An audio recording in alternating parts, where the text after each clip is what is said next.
Hello and welcome to the Last American Pubcast. I am here with my three less attractive guests, co-hosts, PJ of Wartime Propaganda. How's it going? Frank of Let's Be Frank. What's up, everyone? And because we couldn't make him stay away, Tom from America Floats. Couldn't keep me away. Couldn't pay me to stay away. But if you want, you can make an offer. I tried. I really did. Yeah, she tried to just come in and boot Tom right out of it, and he's back. He's back. Abby has gone back to being a guest on the Last American Pubcast, but we let her do the intro anyway. And we appreciate all your work. Yeah. I like this comment here from B-Dog real quick. It says, Abby and the Beards. We're like a barbershop quartet. Yeah, you would really had finished making the whole appearance with the hipster glasses you had on this evening when you came in. My blue light blocking glasses. I just care about my eyes, Frank. I don't want to be blind like you when I get old. Who is that really smart-looking person in the That's what I said. corner? Now he looks intelligent. No, he's dumb again. I know. Already coming in with the first super chat, Mr. Holes, DFI Planet evidenced, and they got caught. Balls in holes. Yes. Balls and holes. Well, thank you for buying us around. Getting us started this evening. Hey, it's great to have everybody back. It's great to have Tom back. You know, we were really missing something from the lineup without Tom here, but it's great to have Tom back, and we get him right back from climbing the wall in Mexico to get back over here in time for the stream and to time and talk about Biden's worst speech that he could have ever done. I think this is going to really backfire on the Democrat Party, on the Biden. Someone thought this was a good idea. I heard it was Jill, the first lady, signed off on this speech for him to give. And before we dive into that speech, I think we have a video queued up to show you how amazing and uniting it actually was. Yeah, super uniting speech. We got some clips from his video with the backdrop of some of his peace-loving, democracy-loving supporters. So check this out, guys. MAGA Republicans do not respect the Constitution. They do not believe in the rule of law. They do not recognize the will of the people. They refuse to accept the results of a free election. And they're working right now, as I speak, in state after state, to give power to decide elections in America to partisans and cronies, empowering election deniers to undermine democracy itself.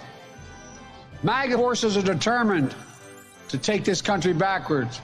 They promote authoritarian leaders and they fan the flames of political violence that are a threat to our personal rights, to the pursuit of justice, to the rule of law, to the very soul of this country.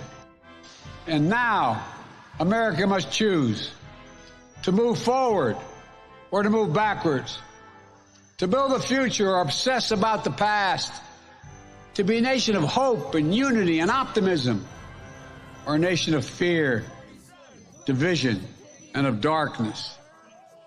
MAGA Republicans have made their choice. They embrace anger. They thrive on chaos. They live not in the light of truth, but in the shadow of lies.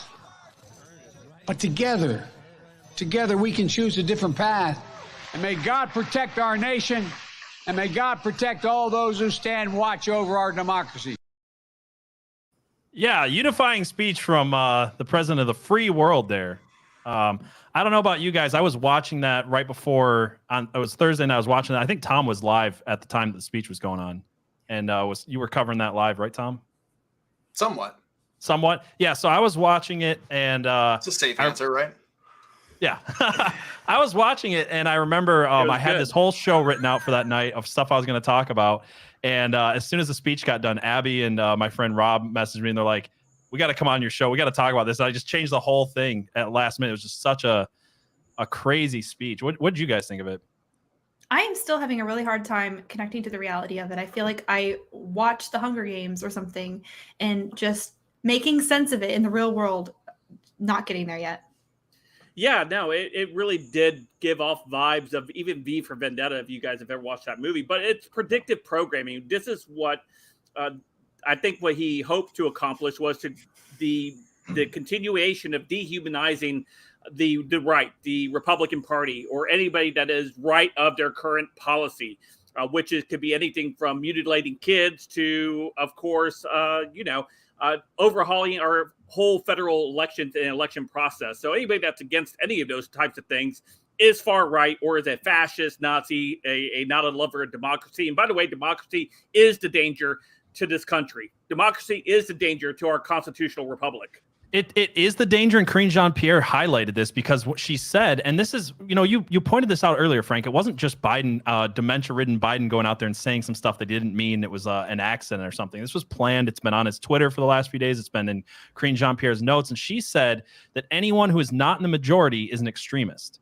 So that's exactly what they're talking about. They're talking about pure democracy, that they think that they have the numbers, the 51% to break the backs of the 49% of this country. And that's the message that they're putting forward. I wondered, I left for a couple weeks and I came back. I'm like, what the hell country are we in now? What happened in the last 2 weeks that I wasn't really paying attention to, that now we're getting the, Vader speech? Because that's kind of what it seemed like the Imperial March was about to happen. I don't know if you guys saw the Jennifer Rubin tweet that has since been deleted. So you'd have to see it as a meme, where she said, and I'm paraphrasing, but it was like, Biden's speech really met the moment. We should now expect mass arrests. And so then she had to quickly delete it because they were like, oh, don't tell them that. Don't let that be a surprise. But I'm wondering what the next step is, because that was all the rhetoric aimed towards. Yeah. Yeah. Sorry, Abby, you were going to say something. I do think that tweet was fake, but it's telling how in line it is with everything else she said, that it is so believable. I think Ted Cruz even tweeted it. Yeah, Ted Cruz tweeted it out, and then he deleted the quote tweet. I think when he realized, but believable from her though. Similar things. It really is believable that she would have said it, and it's a feature of Marxism that people have to be put in gulags to make communism work. It's a feature, not a bug. See what I get for taking a couple of weeks off? I don't know anything. Fake from real. Yeah, I was trying to find that tweet because I sent that to Abby the other day. It was she sent me that tweet, and I sent her one that what's her face had posted before that just shows it's not out of character of what she would say or has said in the past. Right. Yeah. This is something that I think we've talked about now for the last few weeks here on the Pubcast. And I know I've done it individually on my own videos I've talked about as well, is that this is the progression they want. They want a violent reaction from the right. They want one of the right, somebody on the right, or they can claim that's on the right, whether it's an FBI Fed or not. They want that justification to go after their political opponents even harder. And I even said in our private chat, our Telegram chat, that this is the steps they want to start taking so they could possibly, shut down the midterm election so they can continue to remain in power, was a hypothesis that I've had for a long time now. And I was trying to figure out, when I first said that was back in early 2021, but I thought more so it was going to be a virus versus what we're currently seeing right now.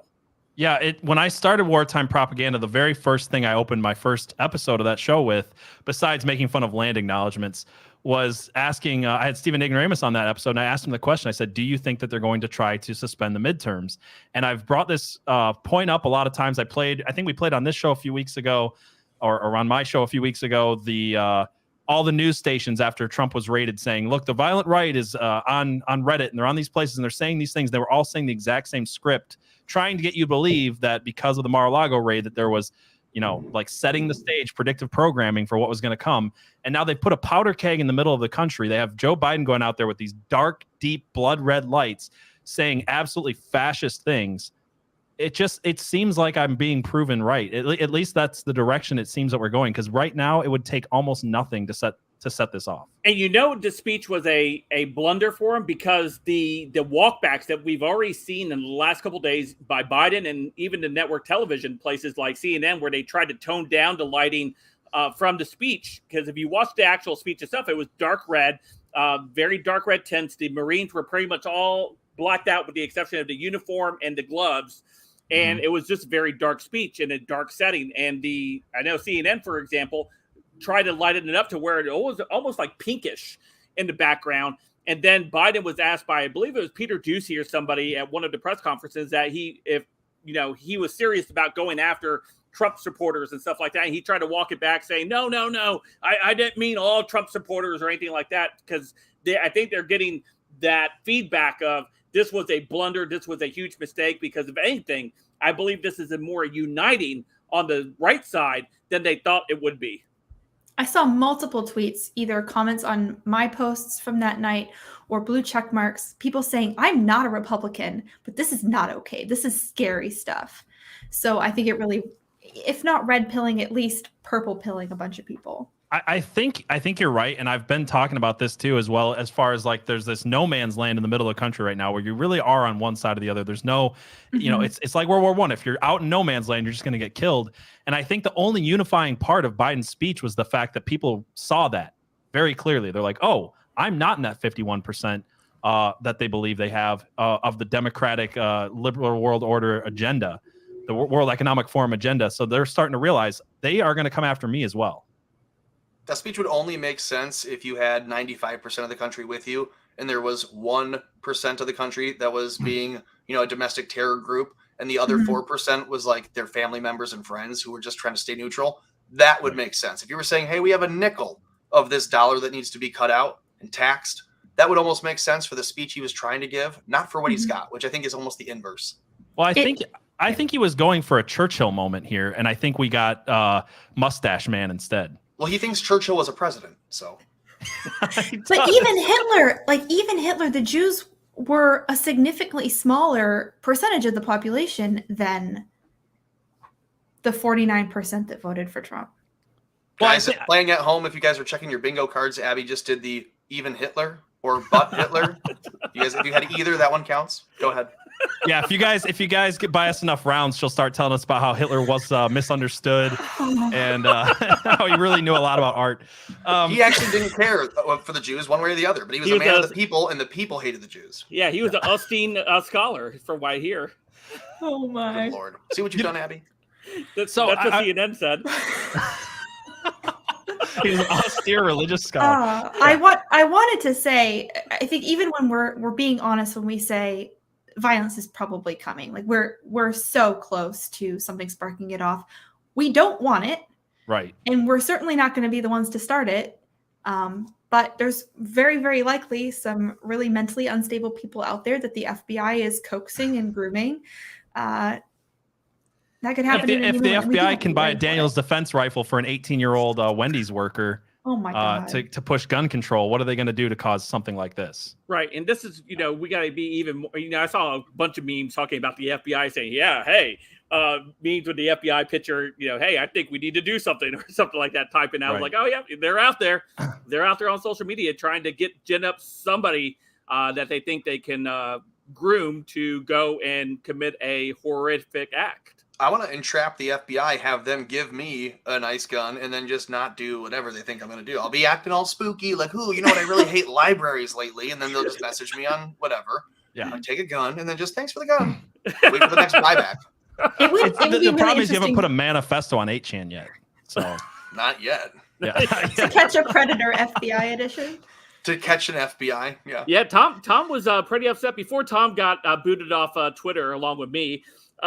He was pretty upset that he found out he was not on no-fly list. He was pretty upset by that.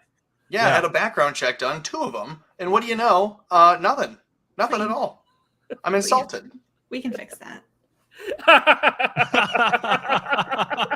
I got you, Tom. Don't worry, Tom. Go ahead and log off. See you later. So talking about the extreme mega agenda in the manifesto, I found Frankie Rodriguez, someone we're going to have on the show at some point, actually posted her manifesto, and it says the extreme mega agenda is 1, keep churches open, 2, protect constitutional rights, 3, medical freedom, 4, secure elections, 5, energy independence, then secure border, tough on crime, protect babies, stop the sexualization of children, school choice, and freedom of speech. I don't know. I mean, now that I'm reading it, I'm pretty freaked out by these MAGA Republicans. It is extremely different than what the left wants. It is true. But the Biden regime's been really good at giving us great names. He called us MAGA Force as well. That's brilliant. I kind of like that one. We could be like the MAGA force, all 4 of us. We could do like a little Power Ranger hand thing. And we've been evolving, though. Have you noticed how quickly we've been evolving from the MAGA crowd to the Ultra MAGA to Nuclear MAGA and now MAGA Force? I don't know. It's kind of cool. Yeah. Just wait like 25 to. Oh, go ahead. I said I wanted to say about that, as funny as it is when everyone on Twitter changes their names to the new thing that Biden called us, it does concern me how quickly we adopt the identity that they give us. Mm. I actually said this earlier because me and Abby have been talking about NPCs and the problem with NPCs. And I said, the left has NPCs that are willing to go out there and say 2 + 2 = 5. But the problem with the Republican NPCs is they don't even understand what the talking points are. So what they end up doing is they see mainstream media and they go, this is what the left says Republicans are. And I hate the left. So now I'm that thing. Yep. It's a real problem. I think our NPCs are worse than theirs for that reason, because they're not even on the page with people who are actually like thoughtfully conservative and actually understand what we're fighting for and how we need to fight that. They're just like, the left said this is what we're supposed to be, so I'm going to do that. Yeah, they're like, you hate racists? I'm going to racist even harder. Yeah, that exactly. But there was a meme out there that was that the left came up with, Dark Brandon, right? They truly thought that was a great idea for him to be Dark Brandon in that moment when he did that speech. I think it's hilarious that they congratulated themselves so much about the meme, and they're like, let's do it, you guys. Let's beat Dark They Brandon. were only missing the Nazi eagle. Yeah, they went one step short. I think if we just saw the creation of the Space Force, right? And in the next 10 years, maybe we can see a MAGA force. It could basically be like a Peace Corps, but just here at home. People could travel around and see Baltimores all over the country and then try to fix them up. Just a bunch of Kyle Rittenhouses. Yeah, he could be one of the leading sergeants out there on the battlefield. We can have like a bunch of Scott Presslers become officers of it, and we'll just send them out and become militant about making sure that people know and instill some nationalism. Pick up trash. Yeah, there was a video I saw. New York City's an absolute garbage crap hole, and doesn't surprise me of what New York City looks like. But this is a video of New York City. Let me put it up on the screen for you guys so you guys can see. Let me just hide that chat there. So, guys, that thing can't. I was going to share it. Never mind. We'll get it eventually. Yeah, I'm just so. All right, so here, this is. I don't know what street this is on New York, but here you go. That's not real. New York City, greatest art in the world. Everyone wants to be here. I'm so glad to be here. Everything is so beautiful. New York. I recognize that. That's Monrovia Street, in the only paved road in all of Liberia. I've been there. Yeah, that's what it looks like. No, I'm not kidding. I've been saying this for a while. There are parts of our cities that in the last 2 to 3 years look like third world countries, and Abby can probably testify to this as well. If you've spent time in third world countries and you find yourself walking around a corner in Detroit or Toledo or New York or LA or San Francisco. Toledo. No, I'm not joking. I walked to Toledo's not as bad as some of these cities, but I turned a corner in Toledo a few months ago, and I felt like I was in Haiti again. It was so strange. I've been on streets in third world countries in both South America and Africa that look significantly better than that street. Right. Yeah. You guys are starting to sound like some libs. Not gonna lie. Careful with that. Well, she does have lib in her name, so yeah, she's not wearing the Fed hat today. But. Oh, our cities are not nice enough. We should pour money in. Pump the brakes. No, that is not what I'm saying. But yeah, we're not saying to pour money in. Well, I mean, just look at the schools. It's the same way. Like the Detroit schools have the most money poured into them of any schools in the country, and they're the worst ones. Shut up, really? They have the most money? Sorry, what? They have the most money poured into them? In Michigan, they have the most. Michigan, okay. Yeah, per student, it's like not even close. I don't know about the whole country, but they're up there as far as the rest of the country. So in Michigan, Detroit schools have per student like double, triple what every other good school or decent school. I shouldn't say there's any good public schools anymore. But yeah, if you get out of Detroit schools without being shot or catching asbestos, you know that's a win. Get a medal and a cookie. Yeah, it's almost like the government is bad at stuff. It's almost like that. No, I heard they're really great at doing government things. You guys want to know the worst class to take in the metro area, or just like the east side of Detroit or east side of Michigan? Would be the swimming class in Flint. For just a number of reasons. Yep. Hey, you'd be the best one there, though. Be like class valedictorian. They'd be like, vanilla gorilla in the pool, cannonball. Oh, that's awesome. That is awesome. Somebody pull up an article or something. Yeah, okay. So I've got something. Talking about our crappy cities and states. One city or one state has gotten so bad that even the governor of that state's in-laws have left it.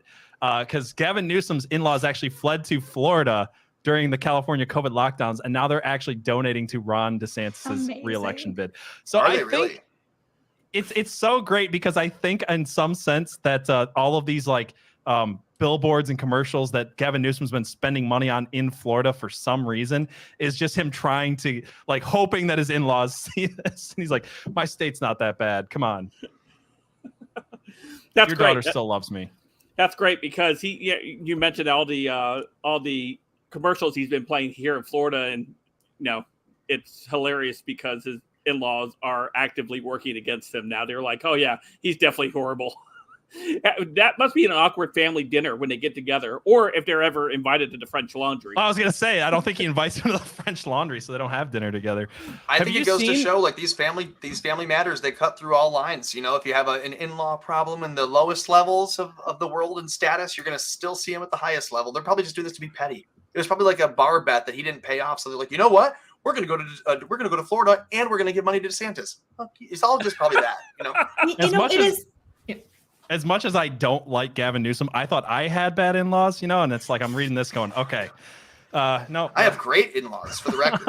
I'm probably the one that loves the in-laws most.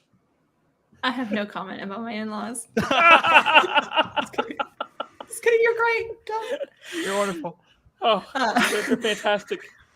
No, but I was going to say, it's interesting. For many, many years now, conservatives have been being quieter and quieter.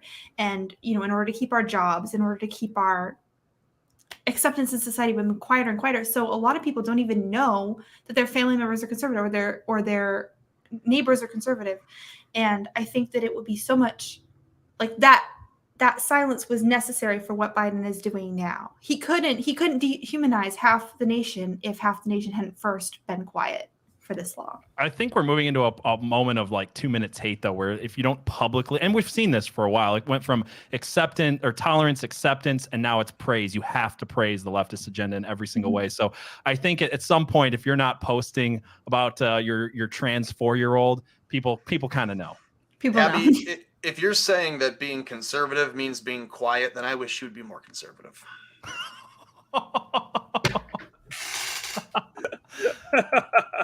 I'll drink to that. That was the best zinger of the night. Now she's gonna be totally quiet. I'm just kidding.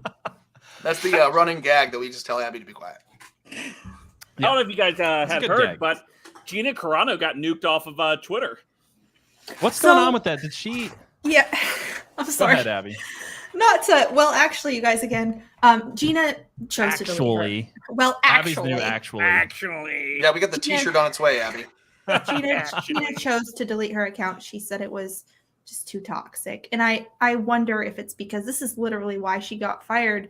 Is that she was comparing this country and its trajectory to Nazi Germany, and then all of a sudden, on the night that Biden does all this Nazi stuff, she's like, I'm out. Did your cat get a YouTube account? What a random question is that? Hey, by the way, everyone go hit the like button, share button, subscribe to all the different things in the comments and in the descriptions of each video, no matter how you're watching, if it's on YouTube or Rumble or Odysee or somewhere in between on Facebook or Instagram or Twitter. Make sure you're following all the different people here that you see and help us continue to grow the channel. Yeah, absolutely. So you know what I was thinking, Tom? You said that you missed a lot in the last 2 weeks while you're out of the country. And one of the things that you missed is that COVID is over. According to YouTube, we can now say that the masks didn't work, that the vaccine is ineffective. And one way you really, really, really know that COVID is over is when the Jehovah's Witnesses start knocking on your door again. So now after a 2.5-year suspension from door knocking, the Jehovah's Witnesses are going to be back at it. So I thought I was more excited for COVID to be over than I now am. But I don't know. What do you guys think of that? Yeah, People said that there were going to be hidden advantages to COVID. People said we're going to learn from this and we're going to be positive takeaways. And I'd always been the staunch principle, no, there won't be. And I guess I have to take it back. I forgot about those folks. Yeah, I forgot they existed. And now I'm like, yeah, maybe COVID lockdowns weren't so bad. If any of them knocks on my door, I'm going to be like, where were you 2 years ago? I needed you. Go away. I'm going to assume they're the IRS or the FBI and they better duck. Well, you had an IRS story, didn't you, PJ? I did, but I want to say really quick about this story is that I feel like it shows a lot of people. Well, the last 2.5 years have really shown a lot of people's commitment, because if you honestly believe that people are not that they're not going to be a part of the 126,000 select elite that go to heaven unless you go and knock on their door, and you let something like the flu stop you from preaching the word. Yeah, I don't know. To me, what did I miss? I'm like 75% sure the cat account is my husband, but I hope so. Oh, is he feeding you what to say right now? Is he like texting you? he told me he was going to troll me. Yeah, do you mind asking him to? That way it makes sense. Just kidding. Have fun carrying the rest of the show all by yourself, Well, guys. I'm glad that your husband's in chat, because one of the issues we've been having with this show is that every time we ask Abby for an opinion, we have to make sure that she runs it by her husband first, and there's a real lag in what happens on this show, so that might speed up the process a bit. So if that's you, John, let Abby know what her approved opinion is, so she can. Cat's saying no. Cat's being way too nice to be John anyway. Yeah. Cat says, no, I'm just a big fan. Well, that's definitely not your husband. So I know. What story were you asking me about, Frank? It was the IRS story, leaking all the information. It was a human error. Oh yeah, no, I didn't pull it up, but I will. So I'll pull it up. If we want to talk about something else, I'll find it, and then we'll bring it up in a bit. No, we're just going to sit here awkwardly Just sit watching here. you looking for Abby, the what story. you got? Tell us a story. You got something nice for us? Abby, I said. Wow. Well, so it's pumpkin spice season. Oh, nice. Oh hey, same. Pumpkin spice. Look, I don't care. Pumpkin spice beer is good. So I knew you were a hipster. I know. You were a hipster. I don't care. I don't care. Throw your slings and arrows at me, and my taste buds will be over here just enjoying a perfectly seasoned beer. I've got what is it? Ichabod Pumpkin Ale over here. What's the one you've got? Nice. Oh, I have Kentucky Pumpkin Barrel Ale, and then I have another one called Jack-o'-lantern for later. Yeah. Wow. Sounds She's good. really at least you one-upped me on the white girl vibes with two and not just one. I was so expecting you to pull out a White Claw. Oh, I hate White Claw. It's just my husband that likes those gay seltzer alcohols. I heard somebody describe White Claw as someone standing on the other side of a gymnasium and shouting the flavor at you, and that's about what. Oh, that's about no, what it's your like taste sitting buds in get. a hot car while someone screams the name of a fruit next to you. Yeah.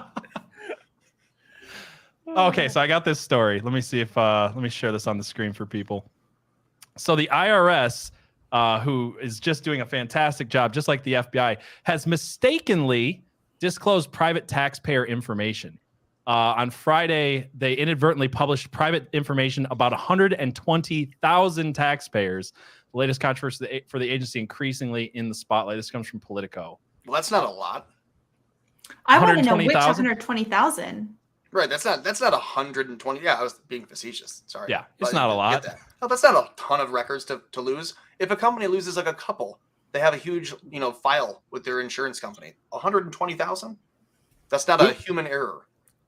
Now, but the best part about these stories is that they usually come out like, I don't know if it's just like God has a sense of humor or what it is, but they always seem to come out when the left is trying to push a certain narrative. So the narrative has been that Trump had declassified documents that he was allowed to have, but somehow it was a threat to national security. So the FBI goes and raids him and then posts pictures of him online. And the IRS is here to do some to one up them as far as who can be the most KGB-like agency in America today. Well, then And it turns out the FBI, those were just empty folders that they had. Yeah, what's going on with that? I haven't read that whole story yet, Frank. Do you have that one? It's just an Instagram moment. It's just a staged photo.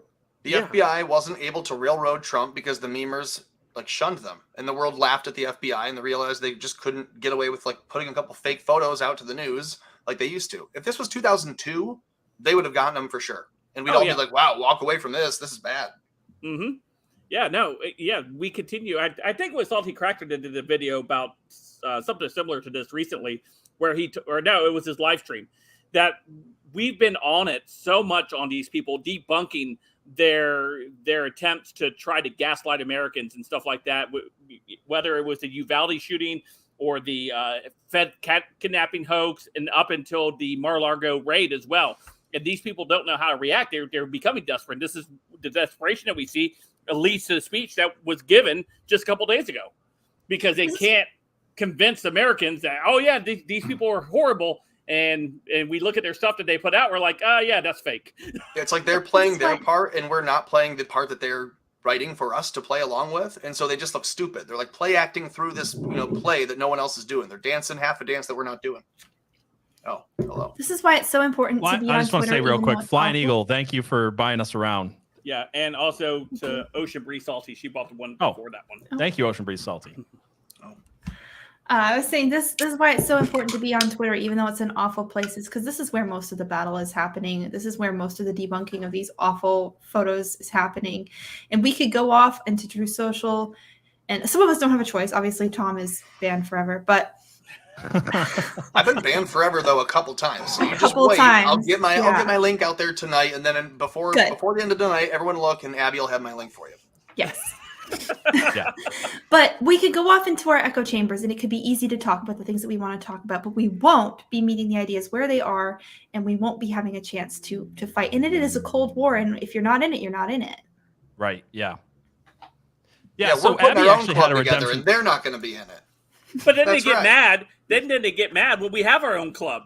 When we get our own club, they're like, "Oh no, you're not allowed to have your own club." We're going to invert Carlin's joke. That's what I'm saying. Yeah. Because just recently Google has declined to put Truth Social on their Play Store. Yeah, and before that it was it Parler? Like this coordinated effort to take Parler off of Apple, Google, and then Amazon servers all on the same day at the exact same time. They just nuked it. Yeah. Because again, Parler beat out Twitter on the Google Play Store and the iTunes store on the same day. They really don't want us to have a place at all. That's the whole thing. Well, yeah, it's like I said, they want the only place they want us to congregate is inside of a DC gulag. Which Trump has really made a lot of Democrats mad, and people in media. When does he make them mad? But he has promised, if once reelected, he would pardon those in the DC gulags with a official apology for the U.S. government. Good. Like, this shouldn't be controversial at all. Like, I know a lot of people on the right are going to be like, "Oh, I don't know, I don't know." And it was okay for Kamala Harris to sit there and raise bail funds for the people that were rioting in the Summer of Love, which once they were let out of jail, went on to do other crimes like murder people. So Trump needs to win 24. Then we need to put together a quadrilateral commission, and then we need to investigate the FBI and the CIA and Congress and the secret, everybody. And then we not just an apology from the government, but an actual admission of guilt. Like, we should have the FBI come down onto a knee and say, we knelt for BLM. We should definitely be on both knees for this, apologizing because we said this and this. Kamala could be leading the effort on that as well. Yeah, I think we should have. I think we should have the 80-year-old cancer grandma who was locked in the gulag be the first one to slap cuffs on an FBI agent. That would be the apology that our country needs. If we want to see some real healing, we let the lady who was just walking around the Capitol building when she was allowed in by the Capitol Police to actually put some cuffs on the FBI. Yeah, and then afterwards we go ahead and dismantle these 3-letter agencies. Right. And put in place where they can never be created again under a different name. And I'd go even further than that. I'd make it so extreme. I'd say get rid of the ABCs. Done. Alphabet, get rid of it. Another song, that's how you got to teach this from now on. No more 3-letter anythings. Thank you. Here's another round for Flying Eagle. Thank you.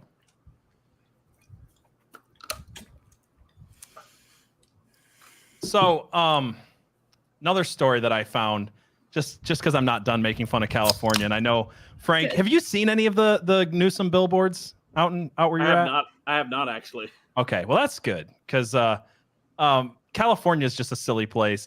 And one of the funniest things they did this week is that and it's not funny, but it is kind of funny, is that they have said now it's 2032 they're going to have all electric vehicles. They put this forward. They're going to phase out gas vehicles, and they want everyone to own an electric car. They just don't want you to be able to drive them.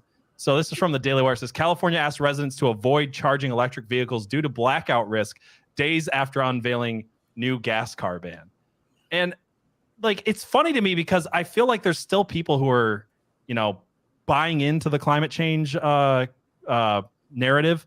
And it all comes down to one thing. It's control. As soon as they can say, you have to have this electric car, good, but you can't charge it. So good luck going anywhere. You have to eat the bugs, but they're going to make you sick and they're probably going to cause cancer, as some studies are coming out now saying. But hey, now we've got another lifelong member of the pharmaceutical industry, which we also own. Yeah, it is wild. The other night, our Wi-Fi went out, so we were trying to watch a movie. My wife and I, it's so weird to say.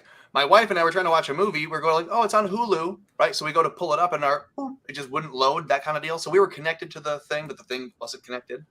So it felt like the power went out. Like it felt like when you were a kid and the school lost power because you had nothing to do, and you're just sitting around staring at each other like, well, we can play. So we ended up learning how to play dominoes, which was actually a lot of fun. That was a lot. But it was a weird thing. So yeah, I can imagine if they turned off the power in, I don't know, your car, you ain't going anywhere. And if you lean on transportation, public transport, that they want to put you on an electric bus and an electric this, and then they turn the power to the city off, everything's done. Water, pumps, everything.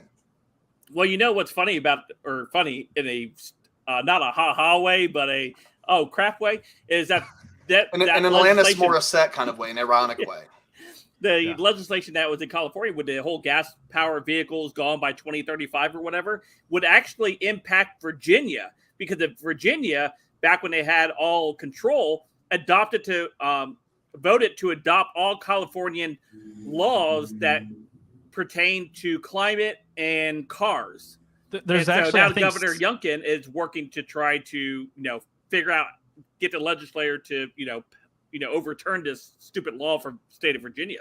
Yeah, they just passed one where we have to pay 5 cents for every single plastic bag. It's really annoying.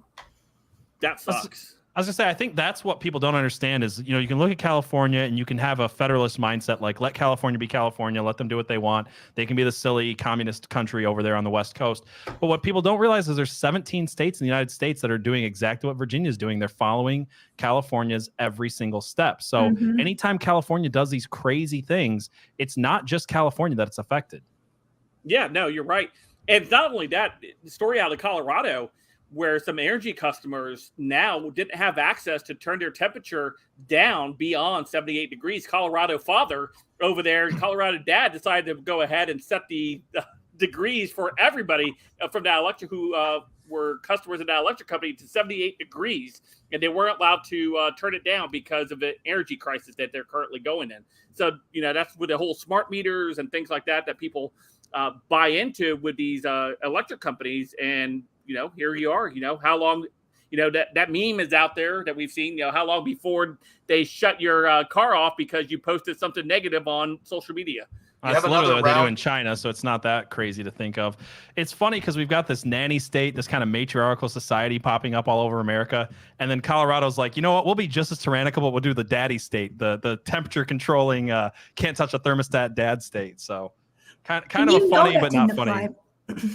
That didn't apply to the elites in the state. Of course it didn't apply to everyone. Not everyone was sweltering in 78-degree weather. My wife and I, we were talking about the impact of that law in California. Used cars sales are going to go through the roof in California and other states that have passed this law because they won't be able to sell any more new cars. So these used cars are going to be going for a crazy expensive prices. And not only that, I was telling Sharon, my wife, I told her, I said, what's the odds that California or these states decide to pass a tax that they tax you even more if you buy a gasoline-powered vehicle? They will. They're going to implement all. Oh, sorry. Go ahead, Tom. No, I was just going to let you know there is another round, or maybe 2 rounds, purchased on Rumble from a number one to you, saying Trump has been an FBI asset for years. from at least before his Atlantic City days.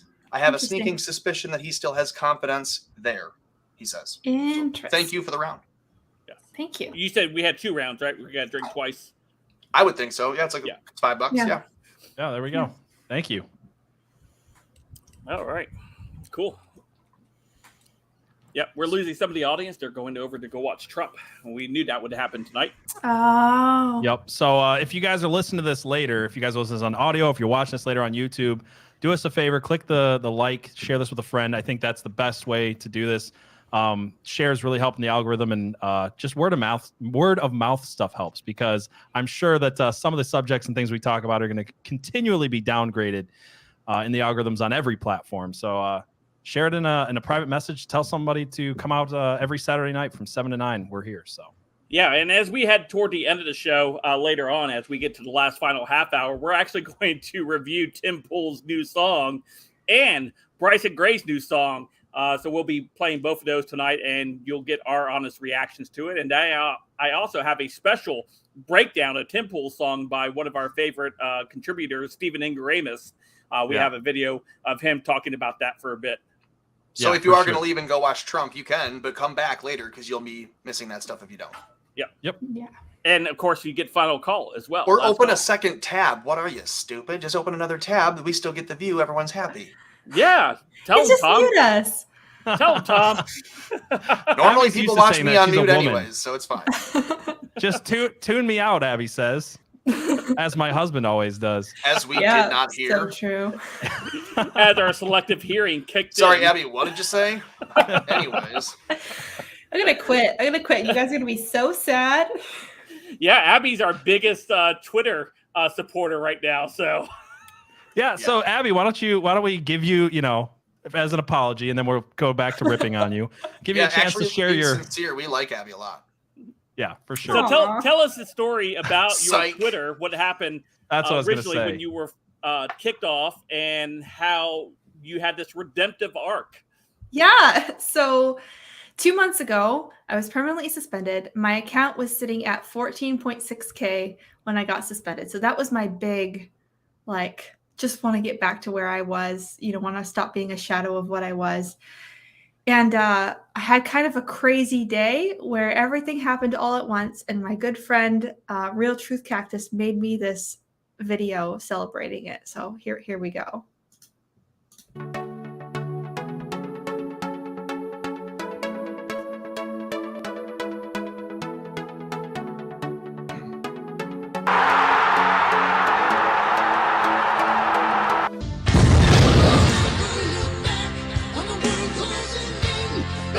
I love this so much. Yeah, this is the best.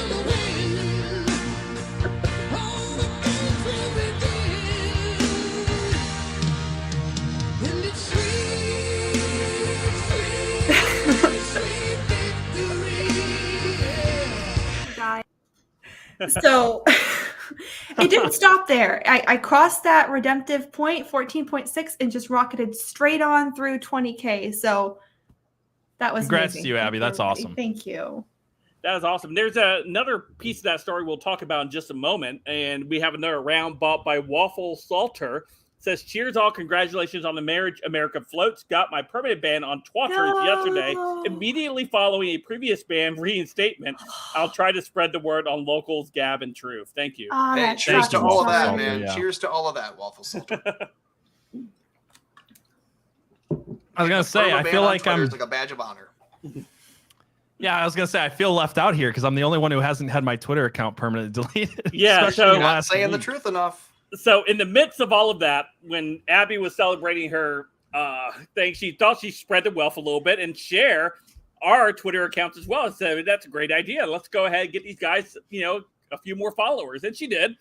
And within a day, I was almost at 2,000 follows.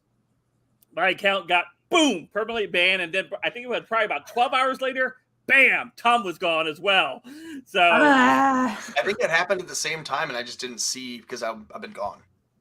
Yeah. Yeah, and then I started getting messages about something I posted. People thought I was going to be taken down, and somehow I'm not. So I'm knock on wood. I'm still here somehow.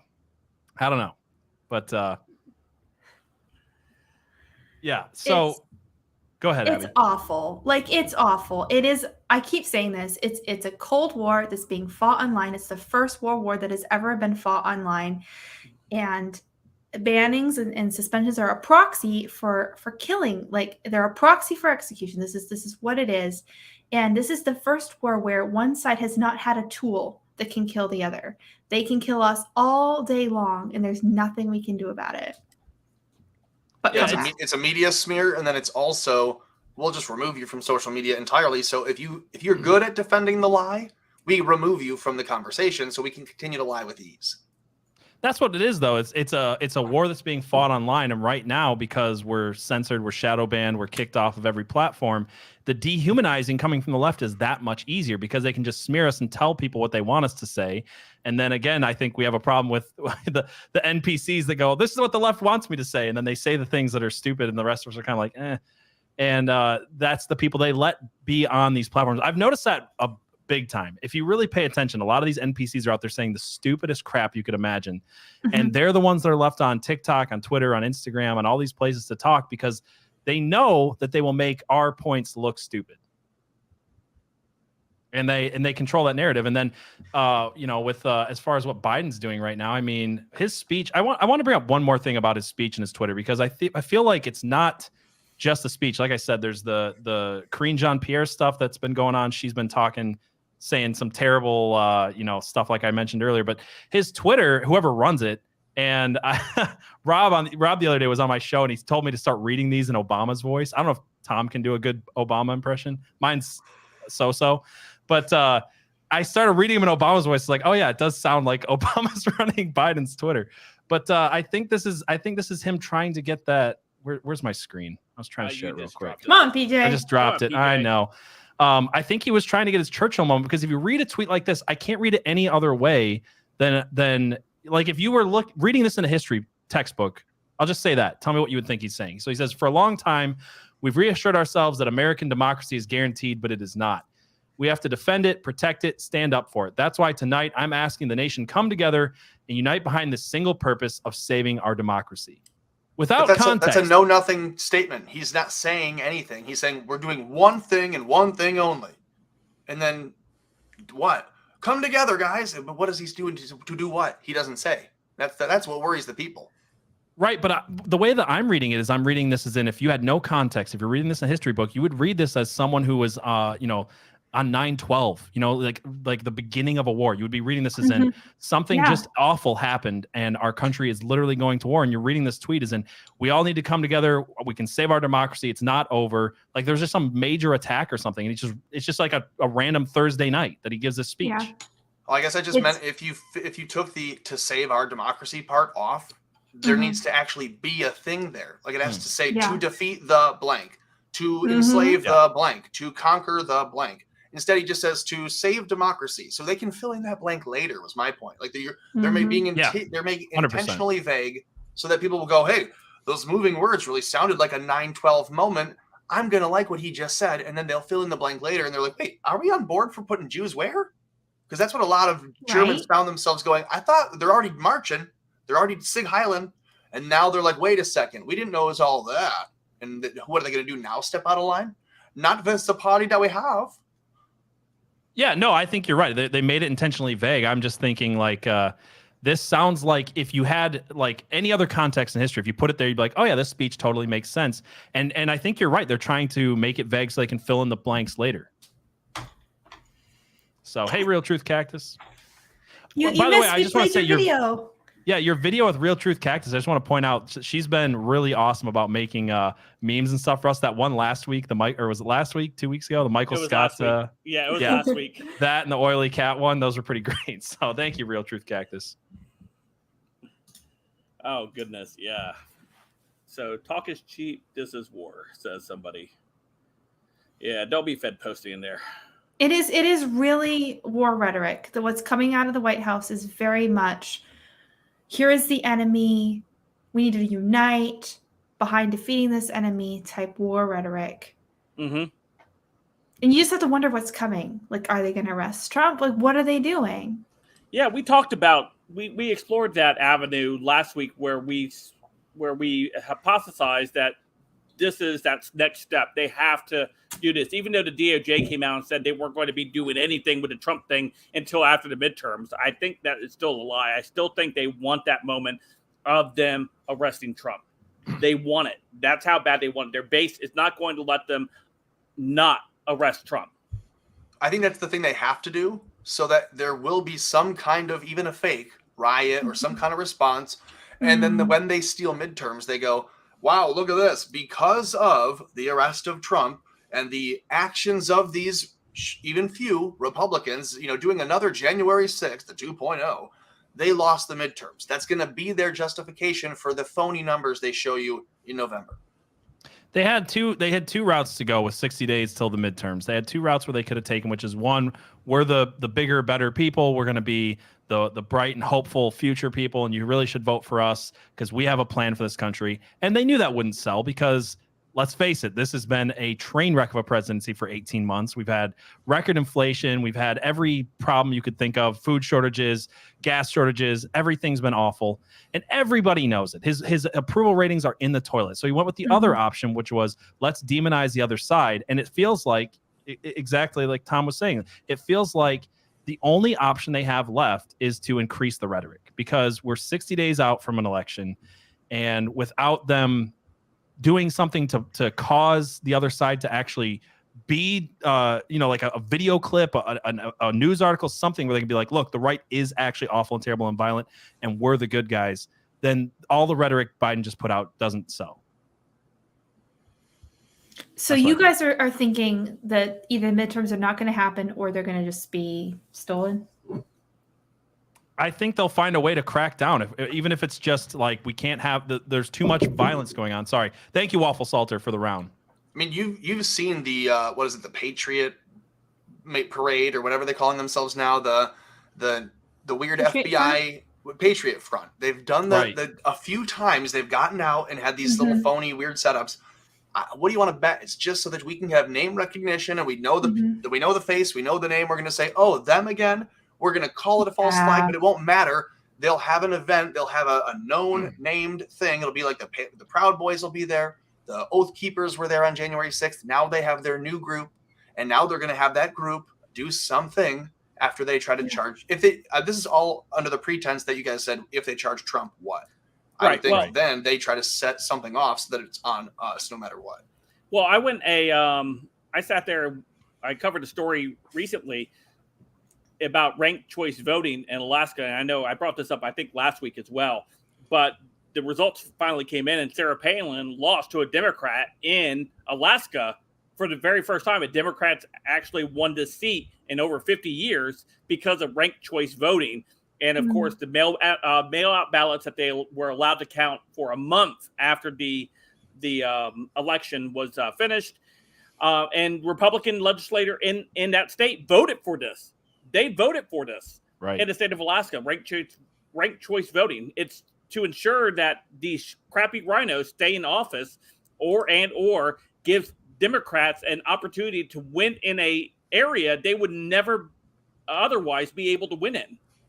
Yeah, when we talked about that originally, I kind of played devil's advocate. So I wanted to clarify. I wasn't saying I actually agree with or want ranked choice voting. I was saying like the way that I could see some Republicans accepting it, and maybe that was the thought of the Republican governor or whatever in Alaska, was that they're looking at libertarians who would be, vote Libertarian Party, but that party's never going to win. And then they might put a Republican Party as a second choice. Yeah. But it seems to be that's not the case. If Alaska's electing Democrats now of all times, it seems like this ranked choice voting is exactly what the Democrats want. And Sarah PJ, I was reading the comments on the subreddit for this podcast, and it sounds like a lot of the viewers were thinking that you thought that. So I'm glad that you clarified that, because there was a lot of buzz about. They were like, "Does PJ honestly believe that?" And I didn't know what to tell him, so I just didn't say it. Yeah, PJ is so canceled. Yeah. I want to push back just a little bit. I agree with you that ranked choice voting is a terrible idea, but Alaska is, I think, similar to Maine in that it has a lot of conservative aspects, but there's a lot of liberal aspects about it as well. And it doesn't particularly surprise me that it went blue, because they really like their welfare, and there's a lot of identity politics in Alaska. Yeah, I don't know all of the obviously dynamics of the demographics of Alaska and how it breaks down. Not living there, you're not sure about it. But based off of Sarah Palin being able to win consecutive governorships there in the state of Alaska, you would have thought that winning a House seat would be, not easy, but wouldn't it be lost to a Democrat? I think the easy one is just to look at the mail. If the mail in Alaska is huge, and I think the USPS system in Alaska is pretty big because of the state, then it's not a big surprise that they could take an election over and be oh wow, what do you know, we won, and by a good margin. Well, yeah, you run the mail, and the mail union loves the Democrats. Well, yeah, Abby brought this up earlier about, I was going to say this as far as like the least, the least aggressive way that they could, change the elections if they got a violent response from the right come November, is to just say, hey, look at all this political violence. We can't have people on the left and the right in the same place right now. We can't trust these MAGA Republicans at these polling offices. These polling offices are now a threat. And the FBI is coming out and saying that there's threats on, or I'm not trying to say polling, the election, whatever. The precincts are being targeted. We can't have them. Yeah, the precincts are targeted. So now we have to go back to the 2020 mail-in only system. Or worse, I guess, because it would be mail-in only, not both. And then maybe even going a step further, when the votes are being counted, well, we can't have anybody that is registered Republican part of the counting process or overviewing that thing, because they are a domestic terrorist threat to democracy. So that we cannot let anybody in. We would see images like we did of Detroit, when they were putting up the poster board so people couldn't look at what was going on in there, and you would have you wouldn't even need to hide it after hour voting like they did in Atlanta. You could just do it because nobody would be allowed in if you were Republican or not. You guys are being generous. I think they're going to have Google AI tell you what they think you will vote, and they'll tell you, we have a better, more accurate system for how you're going to vote than you will in the moment. Well, I think BaseBot would vote Trump. We're so losing this stream. This is being taken down. No, but like legitimately though, what I was saying earlier wasn't even what I think. I was just saying like the most like calm version of that would be them just pretty saying, liberal. PJ, not gonna lie, sounding pretty liberal. I do think walking one of your the points reasons. back. No, I was actually just agreeing that I think it's actually going to be worse. But I think he's getting kind of flustered because he's taking off his jacket. it's true. Is it getting hot in there, PJ? Look, I let Colorado dad control my thermostat. Okay, he's like 78 or bust. Not to sound Don't like a touch Fed it. or anything, but I do wonder if the only reason we haven't seen the powder keg go off yet is that so many Republicans have been hopeful for midterms. Of like, well, if we can just hold on, everything will be okay. It's awful right now. But. And that is I think that is such a nice thing that Republicans do. Instead of reacting violently, as Abby mentioned probably a couple of pub streams ago, if it was a violent insurrection on January 6th, we would have seen a violent insurrection on January 6th from the party that has all the guns, right? Or a lot of guns. But for us to be able to be hopeful for elections still, even after what we saw take place on 2020, I think it speaks a lot about the character of conservatives, of saying that we still want this system to work and we don't want to have to be like the left and take to the streets and burn things down, because we are not the party that tears things down. We're the party that builds things. Right. Yeah, it's funny. Joel Berry from the Babylon Bee tweeted the other day, I'm actually amazed how civil, patient, and nonviolent conservatives have been in light of how they've been treated over the last 10 years. And I think we're all kind of looking and going, I'm kind of shocked that there isn't more crazy, inflamed crazies out there that are doing something, because go ahead, Tom. Sorry. I was going to say, I described it earlier as there being a, not on this, but somebody else that I was talking to. I talked to one other person in my whole life, so I was talking not to allowed. And okay, I'll let her know. Gets me out of that again. No, I was just explaining. I'm like, I think we're in kind of like an awkward and unbalanced like game of chicken, where they get to do everything they want just to elicit a response, and we have to hold back. And if we become even just a little bit unrestrained, then they get to be justified in everything that they've said about us up until that point. And so we have to almost hold back to prove them wrong with all of their just continued action, and then we don't have a response. If you think about it, this is what has been happening with how America has handled starting wars or getting into wars for decades and decades and decades throughout our history is creating a situation where you're not, it's that chicken game, but then you're completely justified. Like, it's like kettling. Like you're going to antagonize a group until they lash out because they have no other option. Yeah. I thought you were going to say the CIA creates false flags, and then we get into Well, I mean, I was trying to decide what conspiracy I was going to go on this podcast, but things like Pearl Harbor, where we know that they knew that it was coming, and they didn't do anything about it. Like the FOIA requests show, it's not even debatable at this point. It's just a fact. We knew it was going to happen. We didn't do anything about it because we wanted to get into the war. I would say the craziest one in American history is actually World War I. I can't remember the name of the ship, but the Germans sunk a Lusitania. Yeah. Lusitania. The Germans sunk this ship, and for 70 or 80 years in textbooks, it would say this was a civilian ship. Yep. Except our government knew when it was sunk that they were illegally shipping arms to Great Britain at the time. Yep. When they said we were going to stay out of the war, that we weren't going to provide aid to Great Britain. So Germany had every reason to sink this ship because it was a ship of war, and then we got involved and lied to the American people for like 70 or 80 years about it. And I think there's still textbooks today that say it was a civilian liner. So I remember that. I remember learning that in school. That was a civilian ship. Well, I'm with PJ. We should burn the books. There's a certain amount of book burning I'm actually okay with in this country.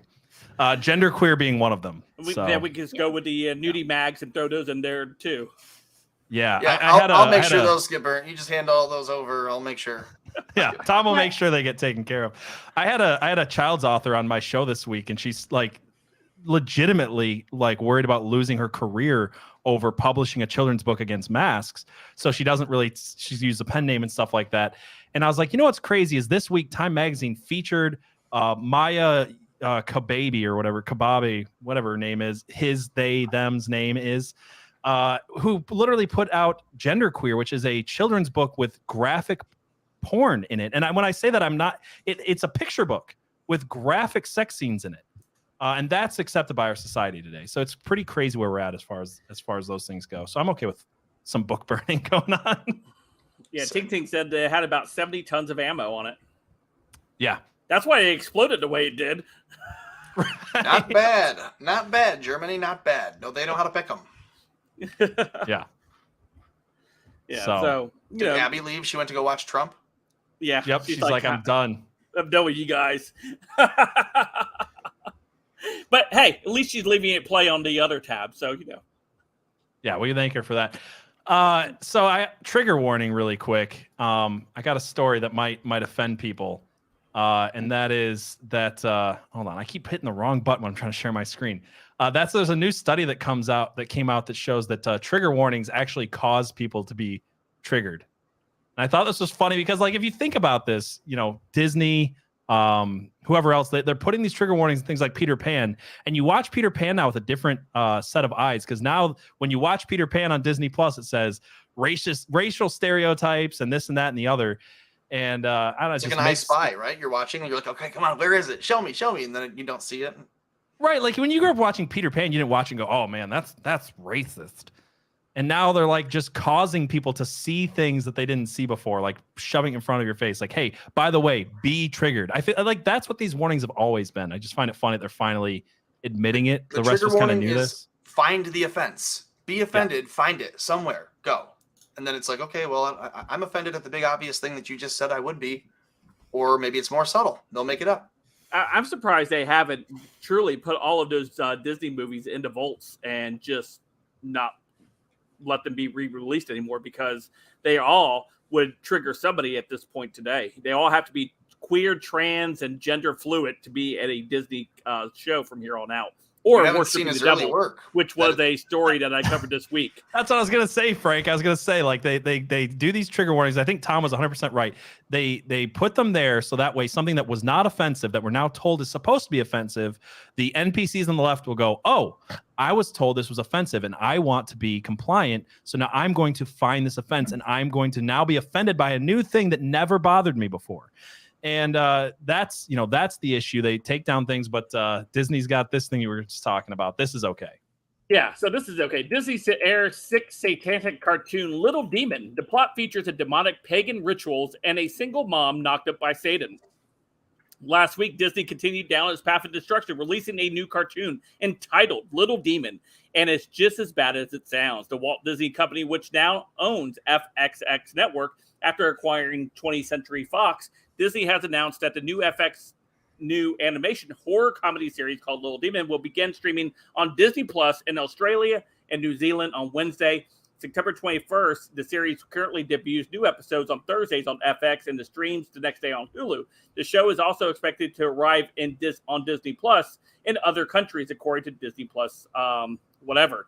The cartoon takes place 13 years after an unmarried pagan woman is impregnated by Satan, who is voiced by Danny DeVito, and follows her and her daughter, literally the spawn of Satan, referred to as the Antichrist, through everyday life. The series features demonic witchcraft, pagan rituals, gratuitous blood, gore, nudity, and judging by the trailer, which we're not going to watch, can easily be considered pornographic by definition. So this is a show that's literally about the Antichrist for kids. Yes. Well, that's what's so crazy to me is I'm not super familiar with Disney Plus. I borrow my sister's account so we can watch She-Hulk, which we'll get into later. Sure.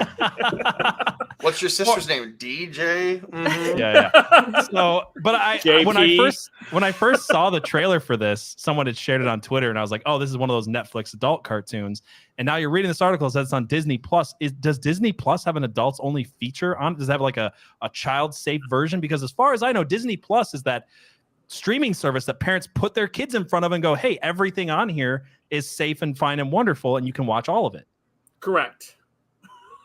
That's what it looks like to me. It's like they're like, hey, let's sneak in something that's entirely demonic and pornographic on a site that parents trust. They can say, have you been paying attention to Disney? That's been their whole MO for like 15 plus years. And if you watch Disney Channel, all of those shows are now very suggestive, very like, oh, you're 11? Who are you sleeping with? It's like, it's all very what the hell. So I'm not even surprised to see this, frankly.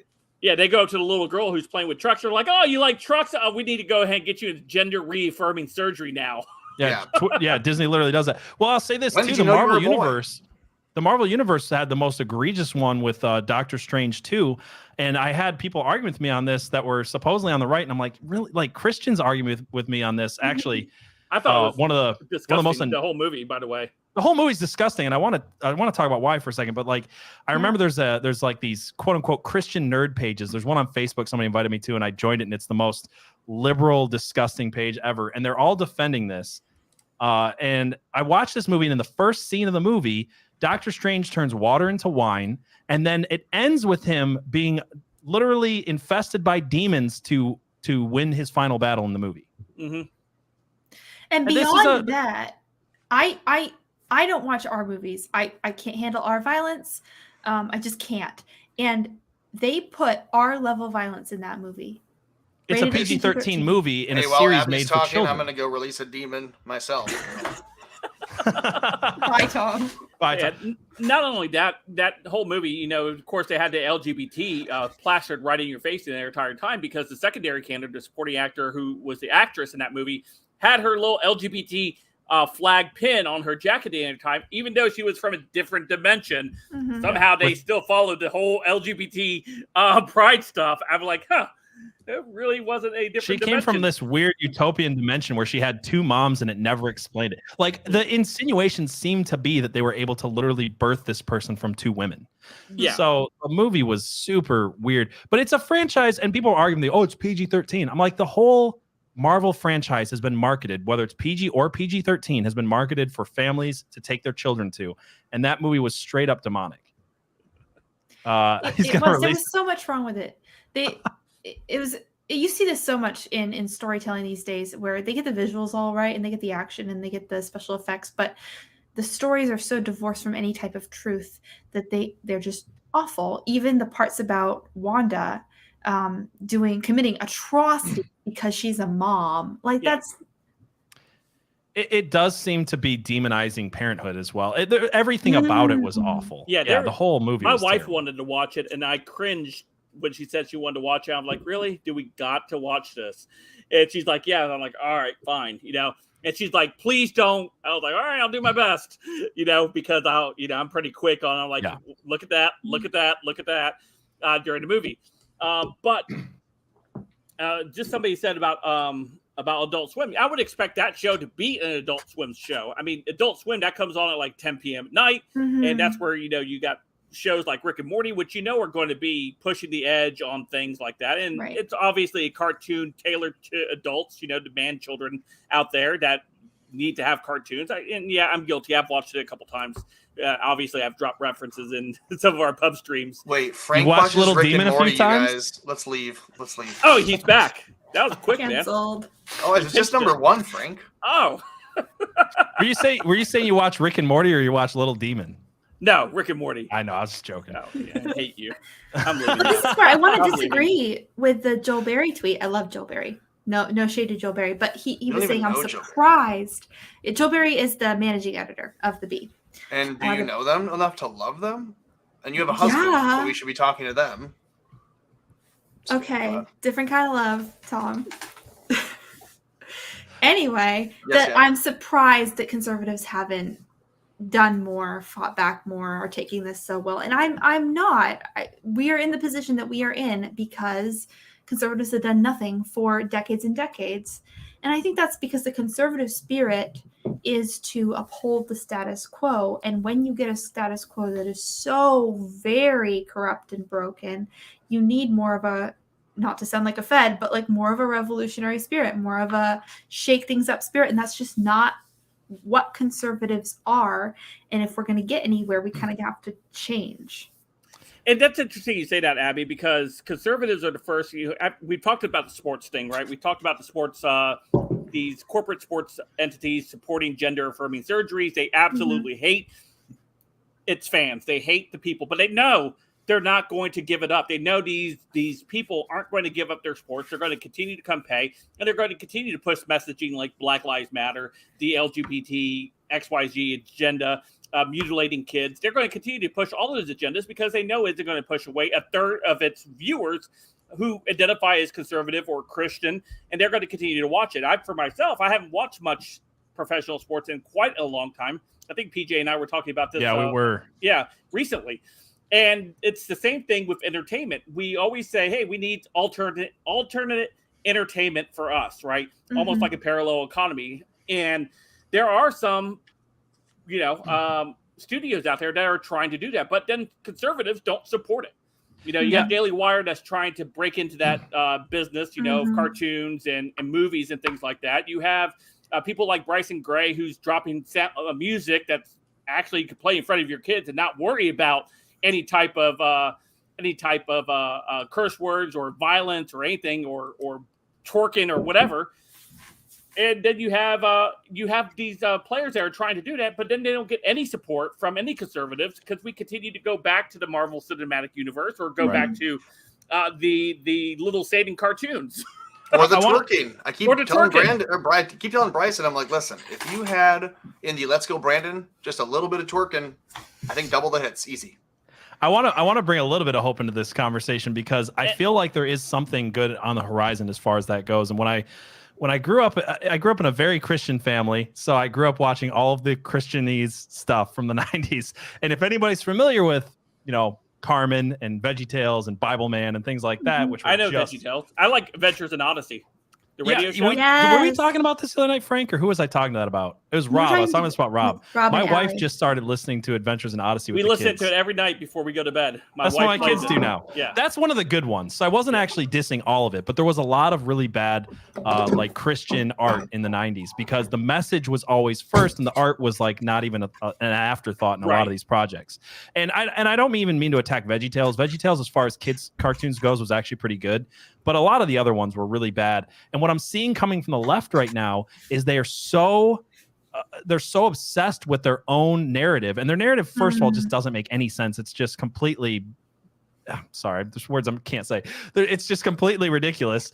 And they're putting it first in everything. And one of those things I wanted to talk about was She-Hulk. But I feel like there's going to be people who don't want to return to the Marvel universe who are going to look at things like The Chosen. We're going to look at people like Bryson Gray. We're going to look at Joel Berry even wrote a really good book this last year. Yeah. And even Tim Pool with much crap that, he's gotten about his new music and stuff. And we're going to listen to that in a bit here toward the end of the show.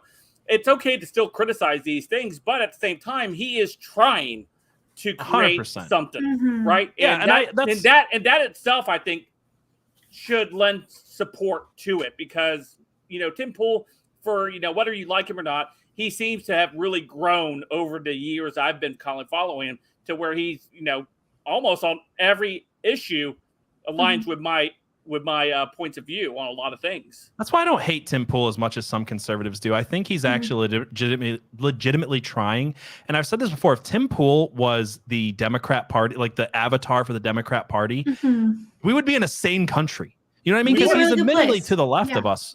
And if that was like the classical liberal was like what we were really fighting and not communists, our country would be able to have those debates in a healthy way. Yeah. And, I wanted to just plug one more thing real quick, talking about great entertainment that's, has a Christian message is the show The Chosen. I don't know if any of you guys have absolutely love it. Me and Steven have done our breakdowns of each episode of the seasons, and that new season starts in October, I believe, season 3. And I believe they have 8 seasons planned for this show, but it's fantastically done. The art's fantastic. The cinematography is amazing. The music is great, and the acting is better than you would see in a lot of these things. And we call it almost like it was on par of some of those shows like Breaking Bad and stuff like that. That the production quality was there for that, and I love watching. Our whole family sits down and watches it when the new season, drops, and we're excited about every episode. Because these MAGA Republican Christian nationalist evil people that we're supposed to hate actually understand for the first time in my lifetime that the art matters. The arts matter, and that they actually need to make good art. Makes me sad to hear that you're indoctrinating your whole family, Frank. You just get them all around together and you make them watch these things and they all enjoy it. It sounds cult-like. Yeah. In order for art to be good, it has to be good as in excellent, like technically excellent, true, and beautiful. And it can be good if it's only 2 of those things, but if it's just one, boring. Wow, Tom. Okay, but I'm going somewhere. You're I right, think though. A lot of Christian entertainment. Wow. A lot of Christian entertainment was like, look, we're true, and that should be enough for you. And it wasn't, because it wasn't. And now the left is doing that. They're like, look, we're true, so that should be enough for you. And they're leaving behind and in the same own way. In the same way, Abby, neither one were true, because a lot of the Christian God is not dead. Let me just bring up this train wreck of a movie. Thank you. God is not dead is not true. The whole idea that the worst thing you'll ever face as a Christian is your car doesn't want to start one day, and that's the Christian walk, and like they can't even represent evil for evil because we can't show evil on screen because representation they is run all the banks. No, I'm kidding. No. They believe that representation was the same as endorsement. That was the problem with Christian art in the 90s and up until recently. So. Yeah, God's not dead. I didn't hate it, but I didn't love it. It's not good though. Like you like it for this. Like a lot of Christians like it because it's like comfort food. It's like it makes you feel good about yourself. But as a piece of art, it's not very good. I would prefer watching The Chosen over any of those other things. 100%. The Chosen's really good, but what's really bad. And I'm going to defend myself a little bit here. One thing I do for you guys on this show and on Wartime Propaganda is I explore just how awful leftist art is. And that's why I watch things like They/Them, which I wish I could have gouged my eyes out instead. And we watch things like She-Hulk because we want to tell you just how awful it is and give you guys some hope for how much better our art is becoming. So we watched this. Wait, what do you got pulled up there? Oh, I'm sorry. I didn't mean to pull it up yet. Oh, okay. We can talk about that. I haven't watched that either. No. I'm trying to get the twerking scene that you guys are about to talk about. So 2 days ago, the 3rd episode of She-Hulk dropped, and me and Abby watched it. What was your first take on this, Abby? I'm such a Marvel fan that I'm really trying to like it. Like I'm trying to give it a fair shot instead of going in, because I think that sometimes you can say there's a couple bad scenes and vilify the whole thing. He's only mean to me when he's drunk. He's fine the rest of the time. That's what you sound like right now. You're so right. No, it's bad. It's bad. It's terrible. Not good as a superhero genre. It's not good as a law drama genre. So genre-wise, it's not good. The main character I'm told it's supposed to be a comedy. It's not funny. Honestly, do they think any of these attorneys would get anyone off?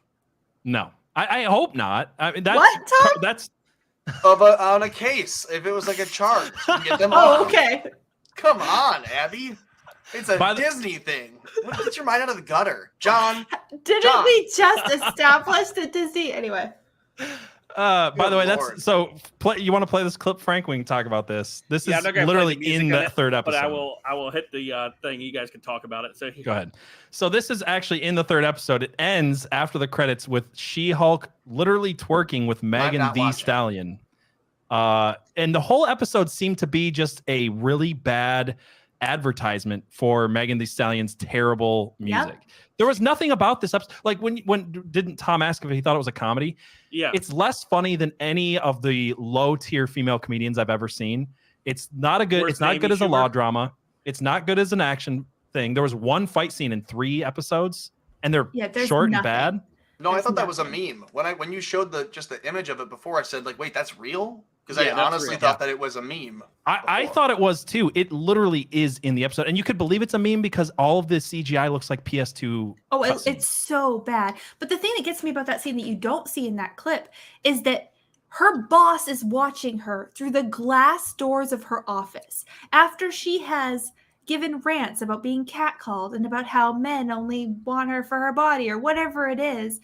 She's twerking in her glass-doored office in front of her boss. Yeah. And he's just like, cool. Well, yes, she wants a promotion and she's not stupid. She's an attorney. and you know, for that. I saw some of the simps on social media defending this, saying, "Oh, what, women can't twerk and still not want to be catcalled?" No, they can't twerk and then not also be partner. Why is the left obsessed? Cake and eat it too. The left are con artists because they will die with the lie, and they're obsessed with the lie that twerking is somehow some deep cultural African tradition, or that it's attractive, or that it's attractive. Like the Caribbean dances where they scissor on the dance floor. That can't be fun either. Yeah, you go home with bruises like that. The politician in New Jersey who is twerking on the beach upside down. Remember her? Yeah. I know her name. They called out the Snooki. The worst part about that is just the birthmark on her leg that makes it look like she had an accident. Let's just put it that way. Looks like something's ripping down her leg. Yeah. So speaking of more on the cultural stuff, we have Tim Pool's new song, and we're going to listen to that. We also have Bryson Gray's new song as well. Tom said that he listened for about 20 seconds or something on Tim Pool's new song. He couldn't get through it, so he decided to actually get through the entire thing tonight. I've never seen either of these, so. All right. Oh, so you haven't. Okay. So what I said was, I heard until Tim started singing, and as soon as he hit that first note, I kind of giggled and said, "Okay, I'll just wait," and that's when I clicked out. So for all I know, it's great, but all I heard was him hit it, and I thought it was like is this the meme? Is this a meme? I thought maybe he had a voice pitch thing, so we're gonna all see together. Yeah. So do you guys ever see? Sorry, I was gonna say, do you guys ever see those memes where they'll take a famous musician and they'll put like somebody awful singing over top of them, and it's kind of funny? So we'll have actually two good reactions from Abby and Tom, and me and PJ will hold our comments until after Abby and Tom can react. Yeah. All right, we ready? Yep. Mm-hmm.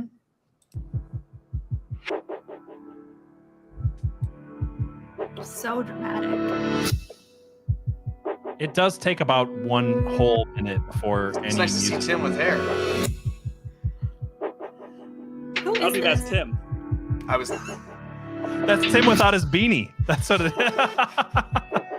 That's why he wears a beanie, because of the short Neanderthal forehead.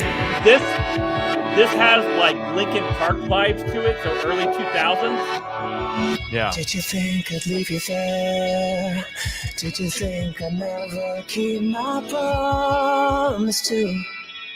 It's easy when I'm lying there with you, and every night I dream of you, and every night I promise to hold on to the dream I one day wake up next to you.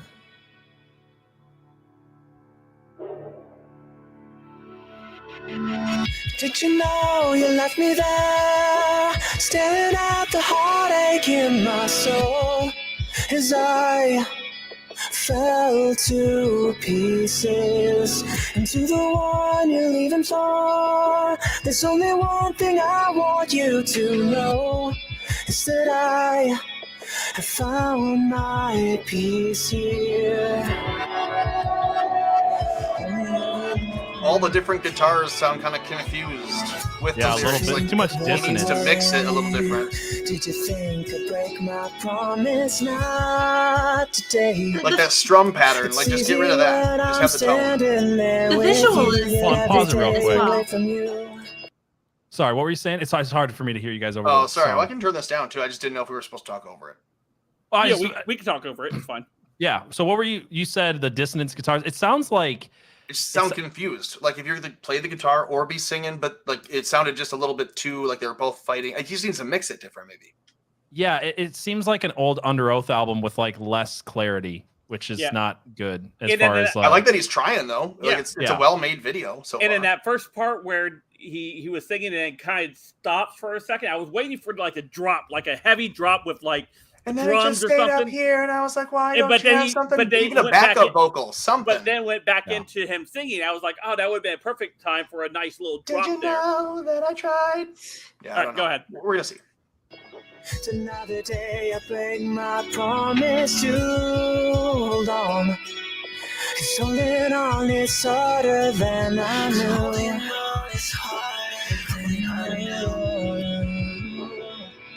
Dude. Did you know I left you there, staring at the heartache in your soul?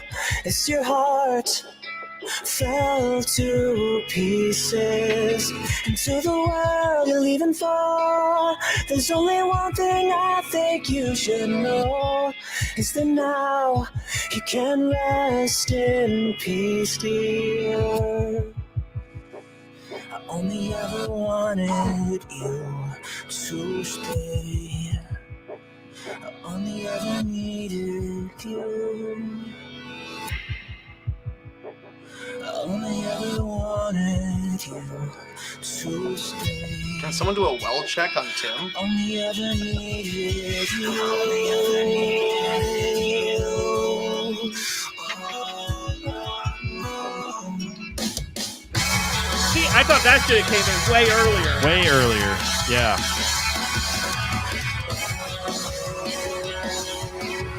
You know, isn't hold can you pause that for a second? Isn't that the drummer from The Offspring? Yeah. Yeah, it is. I feel like he was a little wasted in this video. Like he should have came in way earlier.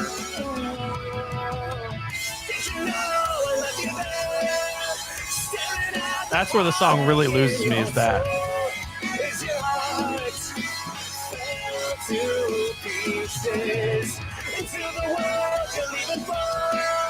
He has no real power in his voice.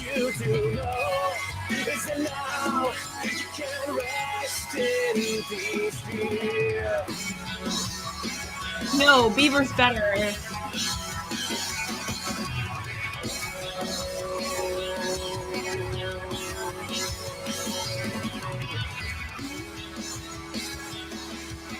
Cactus is right.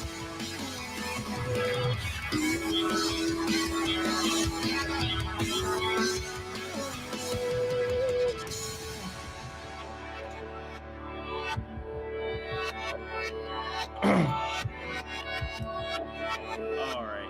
So We'll let Abby and Yeah, then I'll save my comments. Tom to go ahead and. So I got a lot of Simon. comments. As a disclaimer, one time Tim highlighted one of my tweets on his stream and he called me dumb. So Did I just like Tim Pool even more? Well, he makes some good points. Did you send that tweet before you ran it by your hubby? That was the problem. the best part is he misunderstood it and then he tweeted the same thing like 2 days later. Oh. It's great. It's amazing. Anyway, so that Wow, disclaimer. women can't communicate well. Huh? I'm kidding. I liked a lot of it. I liked almost. So you're right with that it sounded dissonant, but the dissonance in the music matched the dissonance in the visuals. So I did appreciate that there was like a cohesive thing that was being communicated, whether or not it was like musically good. which I wouldn't know. But the vocal was just bad. Just no power or real emotion in it at all. Yeah, it was lacking a little bit of soul, right? I also thought maybe the mix was off. Like if he just mixed his voice up a lot and had like an echo or a reverberation on it, that way it kind of matched with the guitar, because the guitar had a lot of reverb and it was being hit when he's not. So it just kind of felt like he was being drowned out. I was trying to hear the words, and some of them I just couldn't hear. Yeah, I thought the drums, the drop should have came in way earlier in that song, because it just felt like it was just kind of dragging on. Like, okay, when is it going to go? Yeah. So, a lot of people have attacked him for it sounding like a 2004 song. It does. I like that. Like, a lot of people are dissing. I'm still a fan of a lot of the music I listened to between 2004 like that era. Yeah, between 2004 and 2012, there's still so much great music that I still listen to. It had kind of Emery vibe. It had some of the bands I used to listen to. So I don't hate that part of it. So I'm coming at it as a fan of this. Sorry, what? Yellow Card is what I like. Yellow Card. Yeah, so kind of Yellow Card. What the problem to me is that Frank's 100% right. That drum fill came in way too late. It needed to drop a lot sooner. And then it just had one thing. It was just, this is the same verse chorus thing. And it did it like 3 or 4 times. It got a little bit progressively harder. But the main issue that I had with it was I'm not a huge fan of the vocals. And the vocals were like, the second time, this was my second time listening to it, I was kind of like, okay, his singing's not as bad as I had thought the first time. Yeah, like I can get around it. But when he came into the harsh vocal aspect of it, he just like half-assed it like so hard. And as a former vocalist of a metal band, like I know like what he should have done there, and it's just like hearing it really drives me nuts. So I'm like, I'm listening to someone who doesn't know how to do harsh vocals, who doesn't know how to do that type of stuff, trying to do that like half-assed kind of like yelly scream thing. And I give him all he didn't sound committed to it. It sounded like a falsetto scream. That's exactly what it was. He didn't commit. So if he would have committed on that vocal part, it would have punched much harder. It would have sounded much better. And it needed a bridge. It needed something. Because by the end of the song, it's kind of like catchy a little bit, and it kind of gets in your head, but the vocals just ruin it.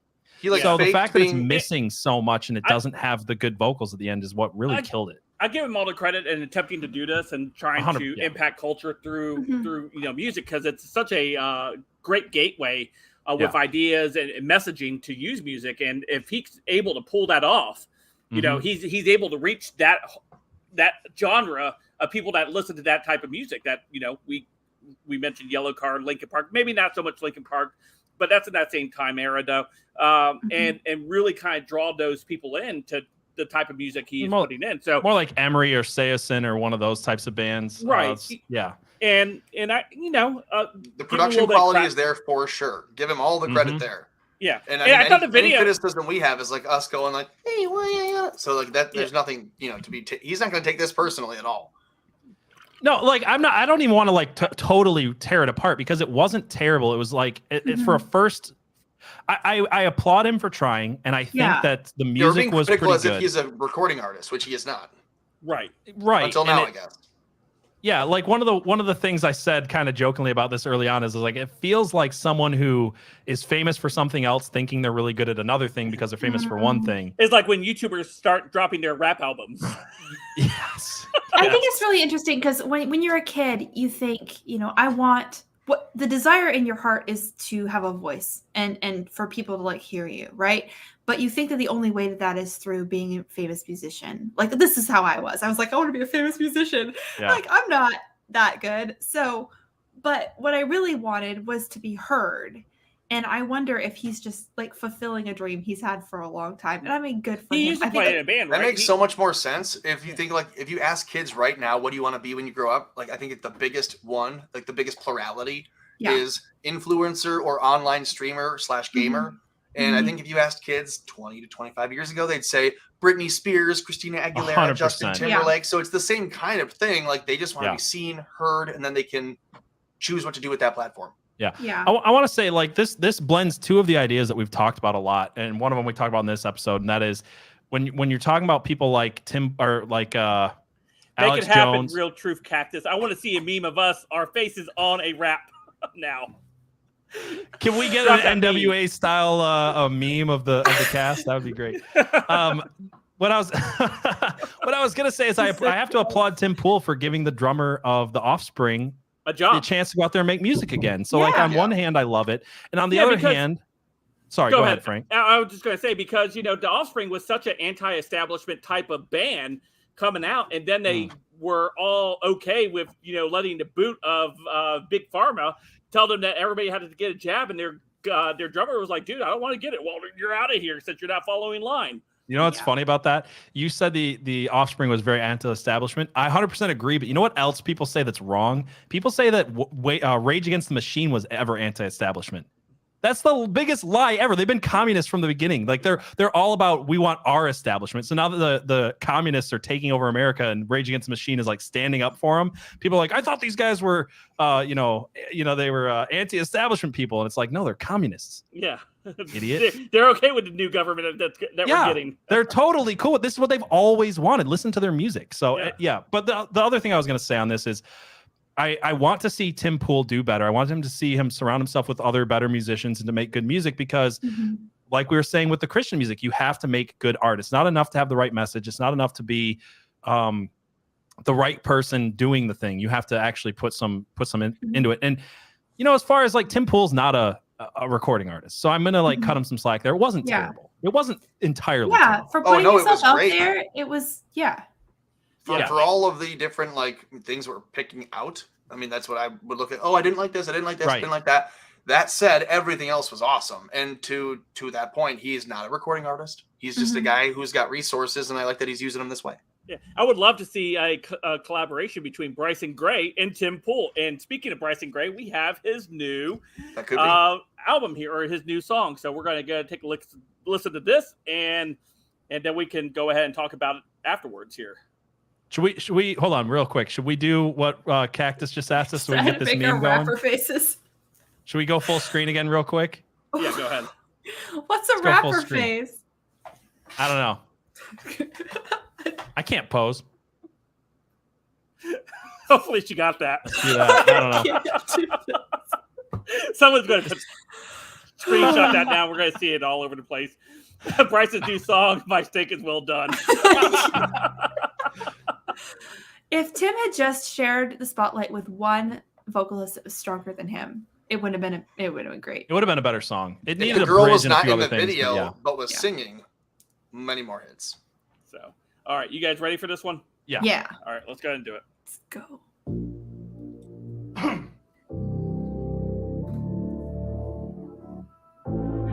Now wait down. Frank, can you go theater mode?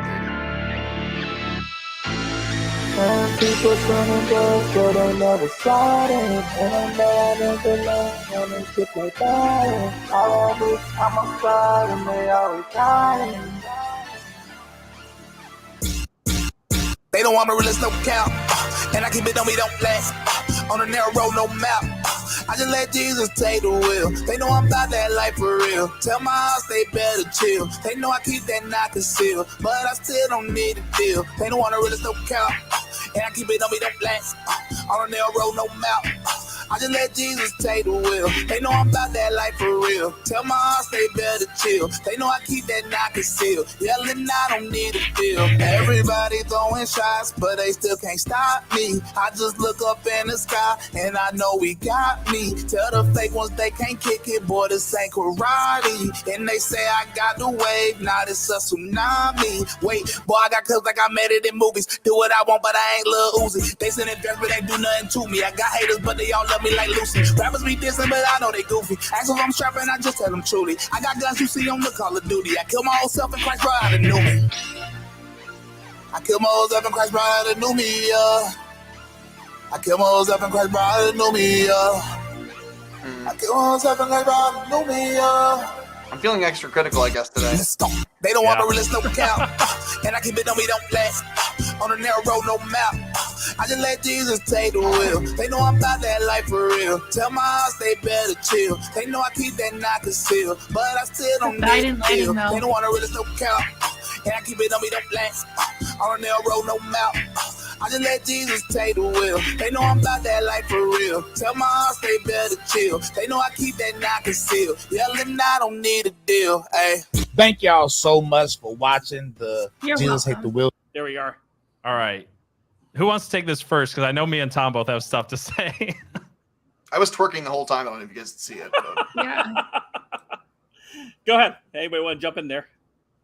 So on one hand, like I love Bryson, one of my favorite guests we've ever had on this show, and it's not technically bad. It's good technically. My problem with it is that, and I've pointed this out to my friends, to my brother who's really big into a lot of the rap that is out now. Your brother or like your brother? My brother, my younger brother, and like is younger brother, not my brother. Okay, I don't know. Hey, you're in Michigan. You're closer to Detroit than I am. Yeah, it's true. So, is that it's the same song? Like all the rappers do the same song at least once, and this is that song. So, like if you listen to every major rap artist in the last 5 years, they all have this exact same cadence to the song, which is exactly what he did in this one. So like technically it's good. It's just like, I don't know why. I do not understand why every single rapper does the exact same song with different lyrics. And this was just that. It was good. He did a good job at it. And I'm not a huge fan of the auto-tune, but it was the same song. I liked it, but I wanted a little bit more of my chest in it. I don't know how to even say that, but it was just... Probably just send it to him and he'd figure it out from there. Quite just hit, but the fuck? this chat's getting out of hand. Waffle Salter, thanks for the round, but twerk pose fun? I'm no She-Hulk, okay? You wish you were She-Hulk. Yeah, that's my dream. To be a less interesting version of an actually decent superhero. Sorry, Abby. So you just meant like your heart in it? Is that what you were trying to say? Oh my god, you guys! No, you know how like music gets into your chest, like when it's really good. It like it's in there. Yeah, it didn't. Yeah, it was up here. So you weren't feeling it. Here. Yeah. Yeah. Okay. But I mean, but more than feelings. I mean, like when the music. I get it. Yeah. No, I get what you're saying. Keep saying words until we get it. So, of the two songs that we just listened to, which one do you feel like had more soul into it? Do you just think that maybe Bryson was just going through the motions on that one? I do, and I love Bryson. I love Bryson, but I do. I feel like he was going through the motions on. I think lyrically it was good. I think like technically it was good, but it felt like the same song that every rapper's put out in the last 5 years. I'm not trying to diss Bryson. He puts out a lot of different stuff. Some of it's better than others. So it's just, it's my least favorite of his stuff. That's all. Okay. And I think Tim had a lot of emotion that was communicated in the dissonance of everything, but he didn't have the confidence in his vocals. I was going to say, that's where Tim lost it emotionally, was that he didn't go full bore when the tempo picked up. And if he would have done that, it would have been a better song. I believe that he believed it. He didn't. Right. Yeah. I'll give Bryson the credit that he's spitting a ton of different music out. 100%. He's more than like one a week right now. Yeah, he is doing and maybe that is the reason that it feels like he maybe not mailed it in, but like, did put extra postage on this one. I've recorded albums too, and when there's always one song where you're like, yeah, it was an album filler, and it's just like, I've had those songs. I'm not every J.K. Rowling has a Goblet of Fire, Hey, I love the Goblet of Fire. Hey, I've never read a Harry Potter book, nerd. Dare hey, you? Start an argument with a Harry Potter reference. Go. How dare you? What house are you, Tom? What? What house are you? I'm in my house. He's Slytherin. I'm not a nerd. Am I the only one that feels like Harry Potter has the most toxic fan base of any? That's why I said probably Hufflepuff. Say any reference and start an argument. Go. I don't know what that means. It's pretty bad. You're right. I don't even hate Harry Potter. I just hate the fan base. I get told, oh, you know who you look like is Harry Potter. Most places we go. Does your wife make you sleep under the stairs? Do you hate the sport Quidditch? PJ, do you hate their sport? I do. I made a whole video about how I hate the sport Quidditch. Really? Have you not seen it? No. Well, just to give a little bit of context here, there was a Quidditch league that changed their name because they said, well, that's referencing J.K. Rowling, and I just made so much fun of them because I'm like, Quidditch isn't you don't play Quidditch. None of you have ever played Quidditch. You're running around in a field playing some bad version of what am I trying to think of? The lacrosse. You're playing some shitty version of lacrosse. Cosplaying. You're a bunch of nerds, and the only reason you're doing this is because of J.K. Rowling's books, and you're gonna cut her out of it and change the name? Like, screw you. So true, PJ. Go off, King. Sorry. They were You so dropped us. You dropped serious the about crown. Oh my gosh. You say that, but when I have my hair down, I'd surprise you. So you look like Goblet of Fire, Harry Potter done. There we go. With the long left hair. I hate it so much. The left hates J.K. Rowling so much. My sister is thinking about quitting her Twitter. She's in like the book sphere of Twitter. She says it's so toxic against everything that J.K. Rowling does that she can't be in it. And when I was in that space a little over a year ago, almost 2 years ago now, I had people who would unfollow me because I followed J.K. Rowling. Wow. Just that. Nothing else. I say when we eventually schedule our meetup, we will play a round of Quidditch. And we can see PJ with his little broom between his legs as he's trying to throw the ball into the hoops. Do I get to be the snitch? You guys want to hear? You know what? I'll embarrass myself. Another thing a Fed would say, Abby. Just as long as you know that snitches get stitches. Keep in count. Are you threatening me? I feel so unsafe on this stream. You can't talk about the FBI like that, PJ. Yeah. They're victims now, don't you know? I have a personal grudge. I have a personal grudge against backyard Quidditch because I played it once because I was trying to impress a girl I wanted to date. That's so. You did play it. That's why he hates it. The real reason comes So the out. truth comes out. Here we have a self-loathing Quidditcher. I was 19. He's a beater, wasn't he? You were a beater, weren't you? You were a backyard beater. No comment. I Tom, knew no it. comment. Dreama's been so dirty tonight. Working two bludgers at once. Wow.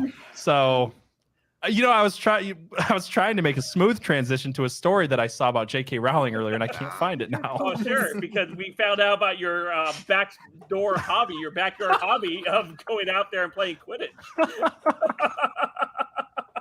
Well, I'll try to find this story. Here it is from NPR. Let me put this on screen real quick.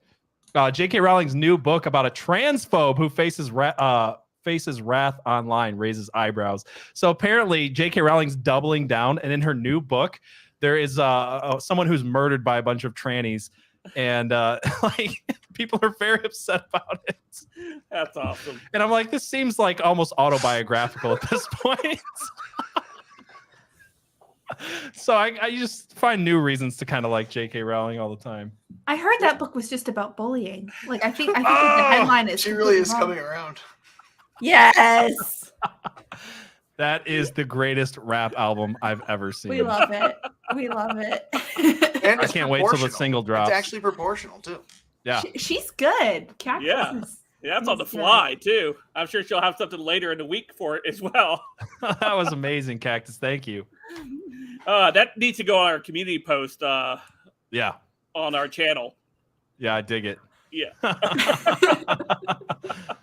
The only thing that really gets to me is that guy in the front's doing whiteface, and that's really offensive.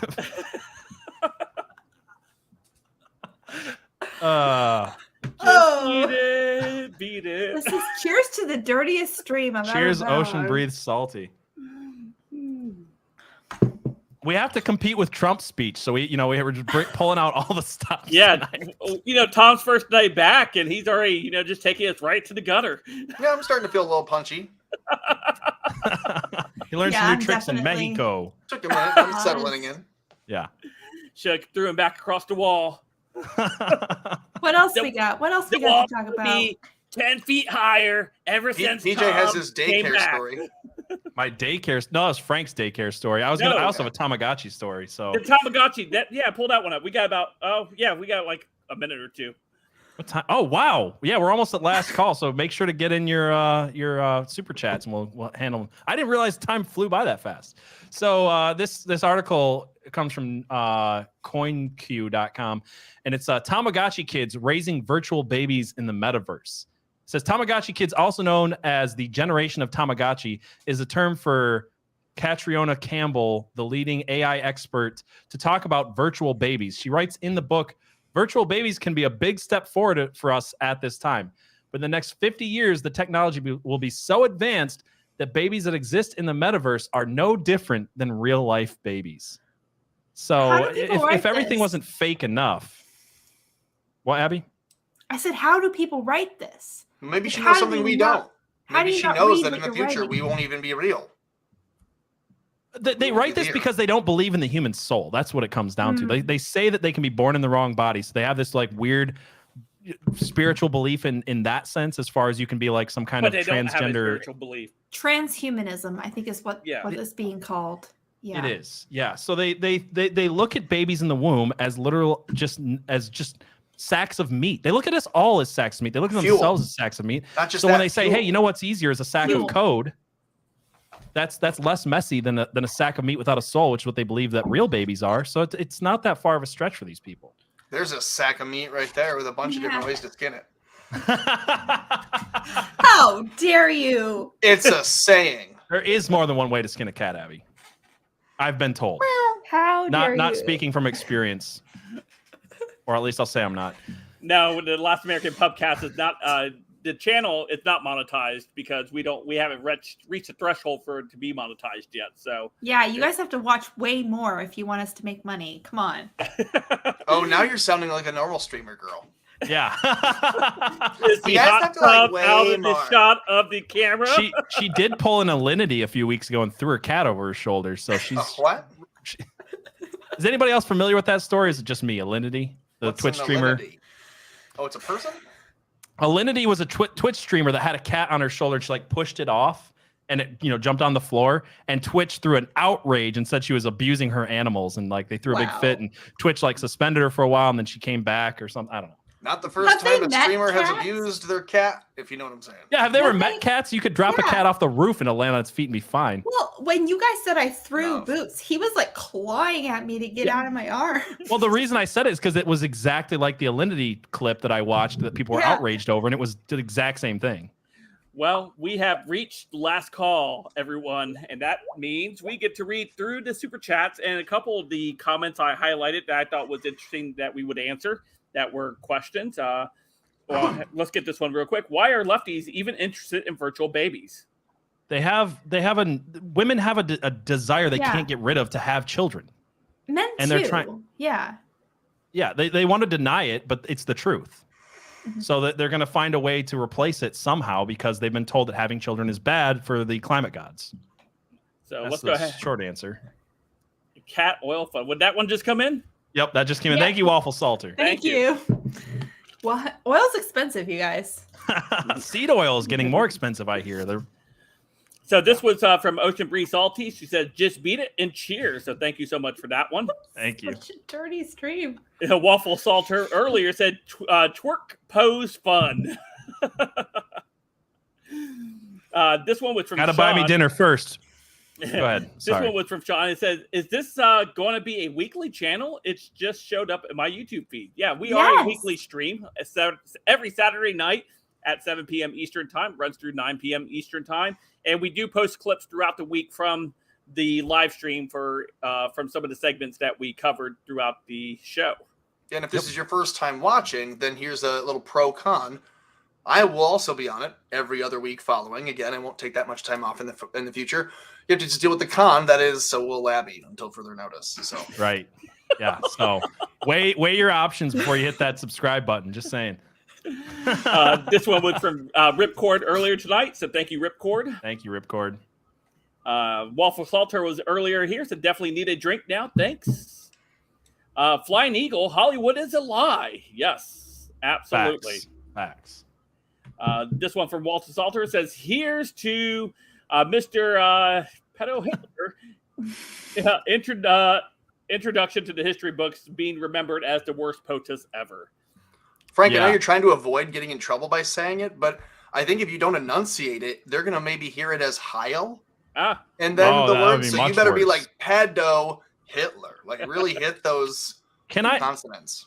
say something about that last thing real quick? Is I saw Steven Crowder tweet out yesterday that Joe Biden is almost past why can't I think of his name before Reagan? Jimmy Carter. Jimmy Carter is the worst president. I'm reading this tweet. I'm like, what? Like almost? I don't know. Anyway, I thought it was a bad tweet. Crowder wants to sound like he knows a lot more about history. I think than he does. Yeah. Waffle Salter earlier said, cheers all. Congrats on the marriage to Air America Floats. Got my permanent ban on Twatters yesterday, immediately following a previous ban reinstatement. I'll try to spread the word on locals, Gab, and Truth.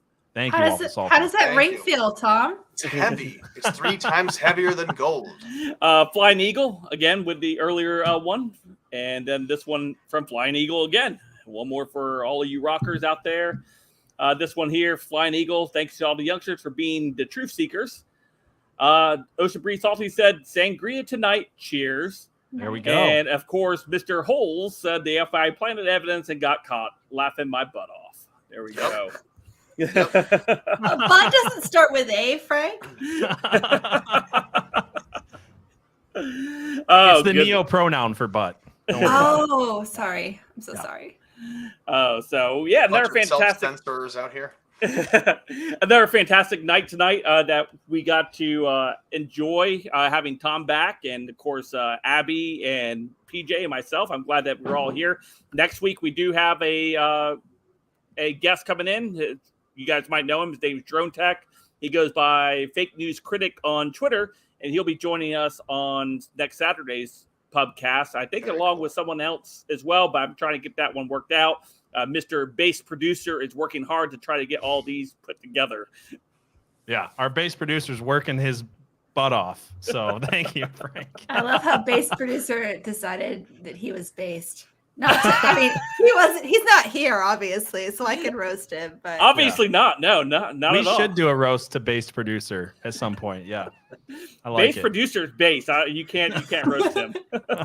And you don't even know if it's a him. It could be a her. Could be a her. Could be a her. Not me, obviously. Did you just assume bass producer's gender, Abby? Put your chest in it, Frank. Yeah. You guys. If anyone at home doesn't know what's going on, I'm right there with you. Talking about based, I'm going to be going to BasedCon in a few days, so that's going to be a report there. Yeah, maybe I will meet the bass producer there. I'll be reporting back to you guys on what BasedCon is like. So. Yeah, great Pubcast, Tom, PJ, and Abby. And Weeknut says, I thought the cat was the producer. No, the cat's the fact checker. Cat is the fact checker. And then we had to fire BasedBot 3 because he only wants to talk about cars and not do his damn job. Have you talked to BasedBot recently? Yes, every time it's the cars. Every time. I can't get him to talk about anything else. I don't know. Maybe he needs a different handler is what it is. I think it's a you thing, PJ. Figure it out. He talked to Abby. I don't know why he just wants to talk to you about cars. Yeah, he told me he was thinking about quitting Facebook. Because to work on cars? Censorship. To work on cars? Probably. Probably. He was like, I don't want to work for a company that censors so much. Waffle Sauce says, what is BasedCon? BasedCon is a sci-fi fantasy convention in Michigan for based people, I guess. Sounds it's terrible. A con. It's a convention, but they're calling themselves based. Yeah. Right? That's it sounds like basically a false flag FBI. It sounds event. cool. It's probably put on by the FBI. It is, Abby. Please so if be I get careful. arrested for walking around the Muskegon Convention Center next week after You're being let in, PJ's gonna by go the meet his police. handler. He just doesn't know it. If somebody comes up to you, PJ, asking you about what you think about kidnapping political people, may want to walk away from those conversations. Yeah, I think anybody wearing cargo shorts and some Oakleys wanting to talk to me about Gretchen Whitmer is just going to get ignored. So When I walk in sunglasses and an earpiece and a gun, just don't act like you were surprised, all right? Pretend you don't know me, too. That's just her outfit for the con. Exactly. yeah. That's awesome. Thank you. Thank you. Thank you, 3/4 high. Based.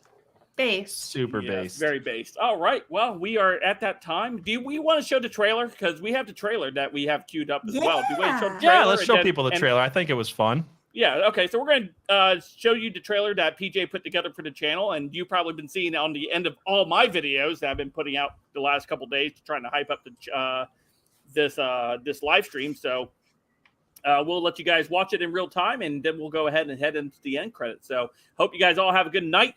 Don't get stuck with the tab because we're about to head out of here. So make sure you're out the door before the closed side airs. So here we go.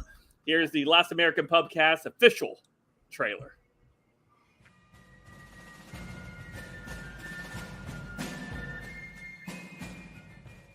I feel like one of those hooks is going to come and just...